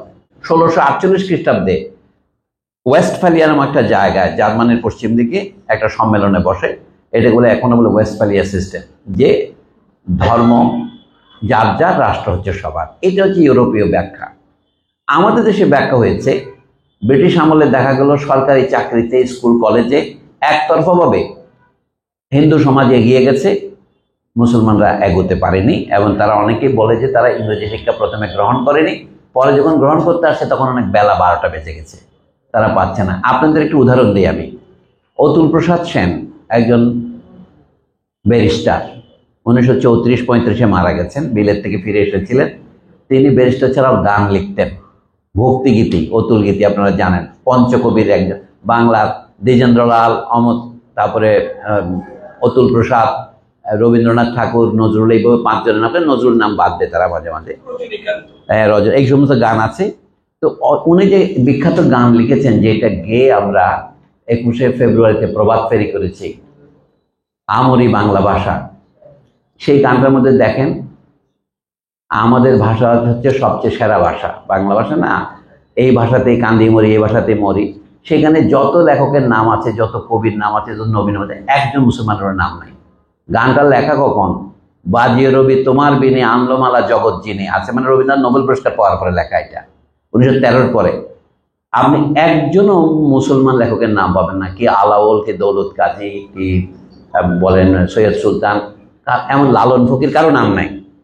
একতরফা বেগে আপনার চৈতন্যদেব থেকে শুরু করে রবীন্দ্রনাথ পর্যন্ত সবার নাম উল্লেখ আছে, চণ্ডীদাস, অমুক অমুক, জয়দেব, সব নাম আছে। এতেই বোঝা যায় বাংলাদেশে তখন একটা সাম্প্রদায়িক পরিস্থিতি এমন চূড়ান্ত গিয়েছিল, যারা এমনিতে ভালো তথাকথিত প্রগতির লোক, তারা বলতে বাংলাদেশে কোনো মুসলমান হচ্ছে বোঝা যায় না। এটা অদ্ভুত ব্যাপার। তো এই এমনকি ঢাকা বিশ্ববিদ্যালয় তৈরি হওয়ার পর 3 জন মাত্র বাঙালি মুসলমান লেকচারার পাওয়া গেছে। 1921 থেকে 1935-এর মধ্যে আপনি দেখেন, স্যার এফ রহমান, আহমদ ফজলুর রহমান, যার নামে হল আছে, উনি প্রথম রিডার, যিনিও আবার বাঙালি নন, অবাঙালি মুসলমান, মানে বেঙ্গল মুসলিমদের একজন আর কি, ইত্যাদি। আপনারা এটা জানেন। তো বাংলাদেশের ধর্মনিরপেক্ষতার অর্থ দাঁড়িয়েছে যে অবহেলিত সম্প্রদায়কে উপযুক্ত স্থান দেওয়া, যেটা আপনাদের এখানকার চিত্তরঞ্জন দাস বলে বেঙ্গল প্যাক করেছেন 1923 সনে, সেটা 1925 সনে তার মৃত্যুর পর এটা রিজেক্ট করা হয়, যার অনিবার্য পরিণতি হচ্ছে বাংলাদেশের বাদ। আমি যে ব্রিটিশ আমলের এই ইতিহাসটা বাদ দিলে আপনি পরবর্তী ডিসকোর্সটা বুঝতে পারবেন না। এবং আমাদের বাংলাদেশ আমলে যে কাজটা হয়েছে সমস্ত ইতিহাস 52 সন থেকে শুরু করা হয়েছে, যেন আগে কিছু ঘটেনি। কিন্তু সেইটাকে আপনি বললে কি হবে, ওইটা তো আপনাকে বলে না। যাও, বাঙালি মুসলমানের ভবিষ্যতে কি করা হবে এটা আমি জানি না। এখন ওনার কথা বলি, মোহাম্মদ আজমের লেখার মধ্যে শুধু এইটাই বলা হয়েছে। কিন্তু মোহাম্মদ আজম এটা লিখেছেন কোথা থেকে? মোহাম্মদ আজমের অহংকারটা হচ্ছে তিনি কয়েকটা ইংরেজি বই পড়েছেন। ইংরেজি বইগুলিতে কি লেখা হয়েছে, যারা গবেষক, তিনি থিও দুবের বলে এক লোকের লেখা পড়েছেন, যিনি হলো ফরাসি লেখক থিবো দুবের। মানে হ্যাঁ, ওনার বই থেকে দেখেন যে কি বাঙালি মুসলমানদের মধ্যে কেউ কেউ আরবিতে বাংলা লিখত। আমসব বলছেন মুসলমানদের মধ্যে কেউ কেউ আরবি হরফে বাংলা লেখার চেষ্টা করেছেন ইসলাম রক্ষা করার শেষ চেষ্টা হিসেবে।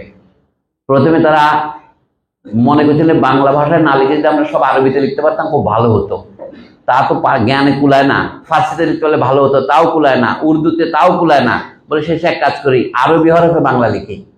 এরকম 40-50টা পুঁথি পাওয়া গেছে চট্টগ্রামে, মাদ্রাসা ছাত্ররা লিখেছেন। এইটাকে অবলম্বন করে থিও দুবের বলছেন এই তো বাঙালি মুসলমানরা আরবি লিখছে কি জানেন, আরবি ভাষা দিয়ে বাংলা লেখাটা ফোনেটিক্যালি অনেক বেশি সহজ। মোহাম্মদ আজম বিশ্বাস করেন আর না করেন সেই যুক্তি গ্রহণ করেছেন। আমি বললাম যে এই ভদ্রলোক ফরাসি না হলে আপনি হয়তো গ্রহণ করতেন না।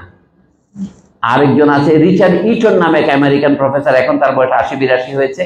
উনি একটা বই প্রকাশ করেছেন 1994-তে, ইসলাম অ্যান্ড দি রাইজ, মানে কি Bengal frontier and the rise of Islam. এটা বাংলা অনুবাদ হয়েছে, আমি শুনেছি ইউপিএল থেকে, আপনারা পড়তে পারেন। সেখানে মূল যুক্ত হচ্ছে কি বাংলাদেশের অধিকাংশ লোক মুসলমান হয়েছে মুঘল আমলের শেষ দিকে। তার দলিল কি, তিনি চট্টগ্রাম জজ আদালতে গিয়ে, ব্রিটিশ আমলের আদালতে গিয়ে 2টা পাট্টা খুঁজে পেয়েছেন, যেখানে লেখা আছে মুঘল আমলের শেষ দিকে 8শ শতাব্দীতে চট্টগ্রামের 2টি পরিবারকে জমি দান করা হয়েছে মুঘল সুবেদার কর্তৃক। চট্টগ্রামের আঞ্চলিক সুবেদার যিনি, উনি দিয়েছেন। তো উনি এই জন্য বলেন কি এইভাবে পাট্টা কবুলিয়তের মাধ্যমে জমি বন্টন করে লোকজনকে ইসলামের প্রতি আকৃষ্ট করা হয়েছে। পীর ফকিরেরা যারা চট্টগ্রাম দেখবেন 2 বর্গমাইল পর পর একটা আপনি দেখবেন একটা ফকিরের দরগা পাওয়া যায়। এই দরগাগুলি ছিল জমি আবাদ করার জন্য। এসেছিলেন তারা উত্তর ভারত থেকে। সেই ফকিরদের পাশাপাশি আর স্থানীয় কিছু লোক ইসলাম ধর্ম গ্রহণ করে করে একটা খানকা করেছে। এই যে আমরা মেয়েদের গালি দিয়ে একটা খারাপ শব্দ ব্যবহার করছে না, খানকি, ওইটা ওখান থেকে আসছে, খানকা থেকে। ফকিরের দরগা থেকে খানকা বলা হয়। যে সমস্ত মেয়েরা ওখানে সেবাদাসী হয়ে থাকে তাদেরকে গালি দেওয়া হতো খানকে, মানে দে আর পাবলিক উমেন। তো এইভাবে ইসলাম প্রচার হয়েছে, এই কথাটা রিচার্ড ইটন বলেছেন। তার দলিলের ভিত্তি আমি দেখলাম, তিনি অল্প বাংলা জানেন। মাত্র 2খানা দলিলের ভিত্তিতে তার আর্গুমেন্ট হচ্ছে বাংলাদেশের অধিকাংশ লোক মুসলমান হয়েছে মুঘল আমলে, তাও মুঘল আমলের শেষ দিকে। কিন্তু যে দলিল আমি পড়তে পারি, যে সমস্ত গবেষণার সাথে আমার যোগাযোগ, তাতে আমি দেখি যে বাংলাদেশের মুসলমান হচ্ছে স্টেডিলি সুলতানি আমল থেকে, ইখতিয়ারউদ্দিন বখতিয়ার খতির পর থেকে, হযরত শাহজালালের আমলে, ধরেন এই যে সিলেটের খান জাহান আলী, মানে রূপস মখদুম ইয়ার থেকে রাজশাহীতে বাংলাদেশে পীর ফকিরেরা এটা প্রচার করেছেন। সেই তত্ত্বর মধ্যে আছে সামাজিক বৈষম্য বা সামাজিক অত্যাচার থেকে, মানে আমরা যদি বলতে গেলে বৈষম্য বিরোধী ধর্ম আন্দোলন, এটি হচ্ছে ইসলাম। এইটাকে ঠেকাবার জন্যে মুঘল আমলে সুলতানি আমলে, মানে তার নাম কি, হোসেন শাহের আমলে চৈতন্য দেব আন্দোলন শুরু করেছিলেন। ওইটা ছিল বৈষম্য বিরোধী ভক্তি আন্দোলন, যেন লোকে হিন্দু ধর্মের ফল ত্যাগ করে ইসলামে না যায়। এত প্রমাণ আছে। তো সেই জন্য আমি দেখলাম যে শুধুমাত্র আমেরিকান পণ্ডিত বলে এরকম কিচ্ছু না জেনে এত বড় বই লেখা যায় এবং আন্তর্জাতিকভাবে খ্যাতি অর্জন করা যায়। এই বিষয়ে আমি 3 বছর আগে এশিয়াটিক সোসাইটিতে বক্তৃতা দিয়েছি ইংরেজিতে, সেটা বই আকারে বেরিয়েছে। কিন্তু গরিবের লেখা কে পড়ে? এমনকি আমার ধারণা সৈয়দ জগলুল আসাদও পড়ে নাই। যে পড়ে নাই এমন কোনো জিনিস দুনিয়ায় নাই। এনিওয়ে, আচ্ছা পড়েছেন স্যার, আপনাকে একটু মাথায় টোকা দিলাম, যেহেতু চুল নাই সেজন্য। এই হচ্ছে অবস্থা। আমার কথা হচ্ছে বাঙালি মুসলমানের ইতিহাস নিয়ে আলোচনা হচ্ছে এখন 2 কারণে। বাংলাদেশ এখন স্বাধীন হওয়ার পর তার একটা বাড়তি আকর্ষণ হয়েছে। ওখানে লোকে মনে করতো, হিন্দুর আমলে মনে করা 1872-এ প্রথম ভারতবর্ষে সেন্সাস হয়, আদমশুমারি। যখন বর্তমান গত শেখ হাসিনার সরকার এটার নাম বদলাই দিছে জনশুমারি। আদম শব্দটা তার কাছে মৌলবাদী মনে হয়। এই ফ্যাসিজম আর কাকে বলে? একে তো ফ্যাসিজম বলে, তাই না? ভারতবর্ষে আরেক ধরনের ফ্যাসিজম আছে, ওরা লোকগণনা বলবে, যেমন আদমশুমারির কথাটা কোনদিন শোনে নাই। তো যা হোক, এমন আবহাওয়া বলবে না, জল হাওয়া বলবে, বুঝতে পারেন? জলবায়ু বলে না ভাগ্যিস, বুঝতে পারছেন? বাংলা ভাষায় জল পানি দুটো শব্দই লাগবে। পানীয় আর জলীয় তো এক জিনিস নয়। জলীয় বাষ্প, পানীয় জল। খেয়াল করেছেন? বাংলা ভাষার যে সমৃদ্ধি সেটাকে যারা সংকীর্ণ করতে চায়, এটা হলো ফ্যাসিজমের সাংস্কৃতিক প্রবণতা। বাঙালি মুসলমানের মধ্যে যথেষ্ট লোক আছে, কিন্তু ওই ভাইয়ের প্রশ্নটা হলো ইন্টেলিজেন্ট প্রশ্ন। মোহাম্মদ আজমের প্রশ্নটা, প্রবন্ধটা আপনি ভালোই বুঝেছেন। এটা শুধু একটা প্রশ্ন আলোচনা করছেন, সেটা তো তিনি জানতেন। বলেন যে কি, এই যে পীর ফকির আসলে এদের নেতৃত্বে লোকে জমির লোভে দলে দলে মুসলমান আছে সপ্তদশ শতাব্দী বা অষ্টাদশ শতাব্দীতে। এই কথাটা ঐতিহাসিকভাবে টেকসই নয়। এটা ঠিক যে বাংলাদেশের মুসলমানরা সবসময় মেজরিটি ছিল না। 1872-এ যখন লোকগণনায় দেখা গেল পুরনো বঙ্গদেশের 3টি বিভাগে, রাজশাহী, ঢাকা এবং চট্টগ্রামে, সিলেট বাদ দিয়ে, মানে সিলেট আছে তখনও বঙ্গদেশে, সিলেট পরে আসামে ঢোকানো হয় 74-এ, বাংলাদেশে মুসলমানরা মেজরিটি হয়েছে। এবং পশ্চিমবঙ্গের প্রেসিডেন্সি এবং বর্ধমান বিভাগেও প্রায় কানায় কানায় লোক মুসলমান। এটা দেখে বঙ্কিমচন্দ্র ভিমরি খেয়ে গেলেন। তিনি একটা বইতে লিখলেন বাংলার ইতিহাস সম্বন্ধে 2-1টি কথা। এই প্রবন্ধে বললেন বাংলাদেশে এত লোক কি করে মুসলমান হলো, মানে কোন ফাঁকে? আমরা তো মনে করছি বাংলাদেশ হিন্দু মেজরিটি দেশ, এমনকি নারায়ণগঞ্জ বা মুন্সিগঞ্জে আসলে আমার হিন্দু মেজরিটি মনে হয়। মানে তার যে সাংস্কৃতিক, এটা আপনাদের কলেজের নাম হরগঙ্গা কলেজ, তো মনেই হবে, মনে হওয়ার মধ্যে কোনো ত্রুটি নাই। কিন্তু বঙ্কিমচন্দ্র ভিমরি খেয়ে বললেন তলে তলে বাংলাদেশের লোক কবে এত মুসলমান হয়ে গেল। বঙ্কিমচন্দ্র এটা সঠিক কথা বলেছেন। এরা নিশ্চয়ই, উনি বলেন এদের পেশা কি লক্ষ্য করুন, এদের পেশা তো কৃষিজীবী। উনি বলেন রাজার বংশধর কৃষিজীবী হবে, এটা হতে পারে না, সুতরাং এটা রাজবংশধর নয়। তাহলে সিদ্ধান্ত কি? বঙ্কিমচন্দ্র সাংঘাতিক কোঁতবাদী, যুক্তিবাদী, পজিটিভিস্ট।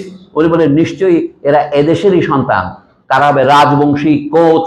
এমনকি বক্তিয়ার খলজি যখন প্রথম দিনাজপুর গেলেন, তাকে প্রথম সহায়তা করেছেন আলী ম্যাচ। ওই ম্যাচ সম্প্রদায় এখনো আছে, এখনো ম্যাচই আছে তারা। এবং যে সাঁওতালদেরকে ফাদাররা খ্রিস্টান করেছে, তারা তাদের সাঁওতাল রেখে খ্রিস্টান করেছে, তাদেরকে সাদা লোক বানায় নাই। একজন মানুষ ধর্মান্তরিত করে খ্রিস্টান হতে পারে, সাদা হতে পারে না। আমরাও একজন মানুষ ধর্মান্তরিত হয়ে মুসলমান হতে পারে, আরব হতে পারে না, ইরানি হতে পারে না, তা আমরা হতে পারি নাই। কিন্তু আমাদের মনের ধারণা আমরা ইরানি। আমাদের চেহারা যাই হোক না কেন, আমাদের শ্যামল কৃষ্ণ চেহারা, নিগার চেহারা, ব্রাউন চেহারাকে আমরা মাঝে মাঝে একটু মিশিয়ে ইরানি করে তুলতে চাই। আমরা নাক খাড়া হলে, বিয়ে করে মেয়ের দাম বেড়ে যায় ফর্সা হলে, এটা তো বাজারের কারণেই। তো এই কারণে আমি বলছি আহমদ ছফার কথার মধ্যে একটা সার আছে, যেটাকে অস্বীকার করার চেষ্টা রিচার্ড ইটন করেছেন, থিও দুবের করেছেন, আরো বহু পণ্ডিত আছে। মোহাম্মদ আজম তাদের লেখা খেয়েছেন। এর মধ্যে আরো চালাক মুসলমান বিরোধী লোক আছে, গৌতম ভদ্র পশ্চিমবঙ্গে, দীপেশ চক্রবর্তী। এরা যেহেতু পাশ্চাত্যে বড় বড় চাকরি করে, এদের কথা পদাধিকার বলে সত্য হয়ে যায়, কিন্তু যুক্তি বলে নয়। আমি দেখলাম যে থিও দুবে এবং রিচার্ড ইটনের কথা আমি খণ্ডন করি। থিও দুবে নিয়ে তো আমি নতুন প্রবন্ধে লিখেছি, কিন্তু আসল যে গুরু তাদের, বাঙালি গুরু আছে কয়েকজন। অসীম রায়, ইসলামিক সিনক্রেটিস্টিক মুভমেন্ট ইন বেঙ্গল। আরেক বাঙালি মুসলমান আছে, তার নাম রফিউদ্দিন আহমদ, চট্টগ্রাম বিশ্ববিদ্যালয়ের। ইনি কাজ করছেন তপন রায় চৌধুরীর অধীনে। তো এইখানে ওনারা সবাই বলছেন বাঙালি মুসলমানরা পুরাপুরি ঠিক, মানে বাঙালি ছিলেন না। যারা বাঙালি তারা মুসলমান হয়েছেন, তাদের আইডেন্টিটির প্রশ্নে তারা মাঝে মাঝে হিন্দুদের অনুকরণ করেছেন ইত্যাদি, এই সমস্ত কথা। তাদের সোজা কথা হচ্ছে বাঙালি মুসলমানরা একটা নিচু জাত এবং তারা নিচই থাকবে। আপনি যে কথাটা বলছেন এটা হুমায়ুন কবির বই না, বাংলার নামা নয়, বাংলার কাব্য। বাংলার কাব্য বইতে উনি যা লিখেছেন আহমদ ছফা তার দ্বারা প্রভাবিত হয়েছেন, সেটা আমি আমার প্রবন্ধ লিখেছি। যে কিন্তু এখানে গুরুত্বপূর্ণ কথা হচ্ছে জসীমউদ্দিনের বহু লেখা এখন আমরা পড়ি নাই। জসীমউদ্দিন কিন্তু সাংঘাতিক যুক্তিবাদী লোক ছিলেন, এবং তার চলে মুসাফির, ধরেন তার যে হলদেপরির দেশে, যে দেশের মানুষ বড়, তিনি যেগুলি 1950-এর পরে লিখেছেন সেগুলি অসাধারণ যুক্তিবাদী রচনা। এমনকি তার সুজনবাদিয়ার ঘাট এবং নকশিকাতার মাঠ, এগুলিও পরম যুক্তিবাদী। আহমদ ছফা বলেছেন কথাটা মোটা দাগে সত্য, যে বাঙালি মুসলমানদের মধ্যে বড় দার্শনিক মনীষীর আবির্ভাব হয়নি, বড় জোর কিছু কবির আবির্ভাব হয়েছে। যে মাপের বিজ্ঞানী আমরা দেখি মেঘনাথ সাহার মধ্যে, জগদীশচন্দ্র বসুর মধ্যে, সত্যেন্দ্রনাথ বসুর মধ্যে, সেরকম মুসলমানদের তুলনা করার মতো কোনো বৈজ্ঞানিক পাওয়া যায় নাই। আমি জানি না, উনি বলছেন হয়তো কুদরতের খুদা সাহেব আধুনিক যুগের প্রকৃত মানুষ। আহমদ ছফার এই কথাগুলির মধ্যে কিছুটা উষ্মা আছে, কিছুটা বিক্ষোভ আছে, কিন্তু একটা জায়গায় তিনি বলছেন আমি বাঙালি মুসলমানের এই প্রবন্ধ লেখার পর কিছুটা অনুতাপে ভুগি। তো কি অনুতাপে ভুগি? এস এম সুলতান বলে একজন শিল্পী বেরিয়েছেন, এমন শিল্পী বাঙালি সমাজ আর বের হয় নাই। মানে আমাদের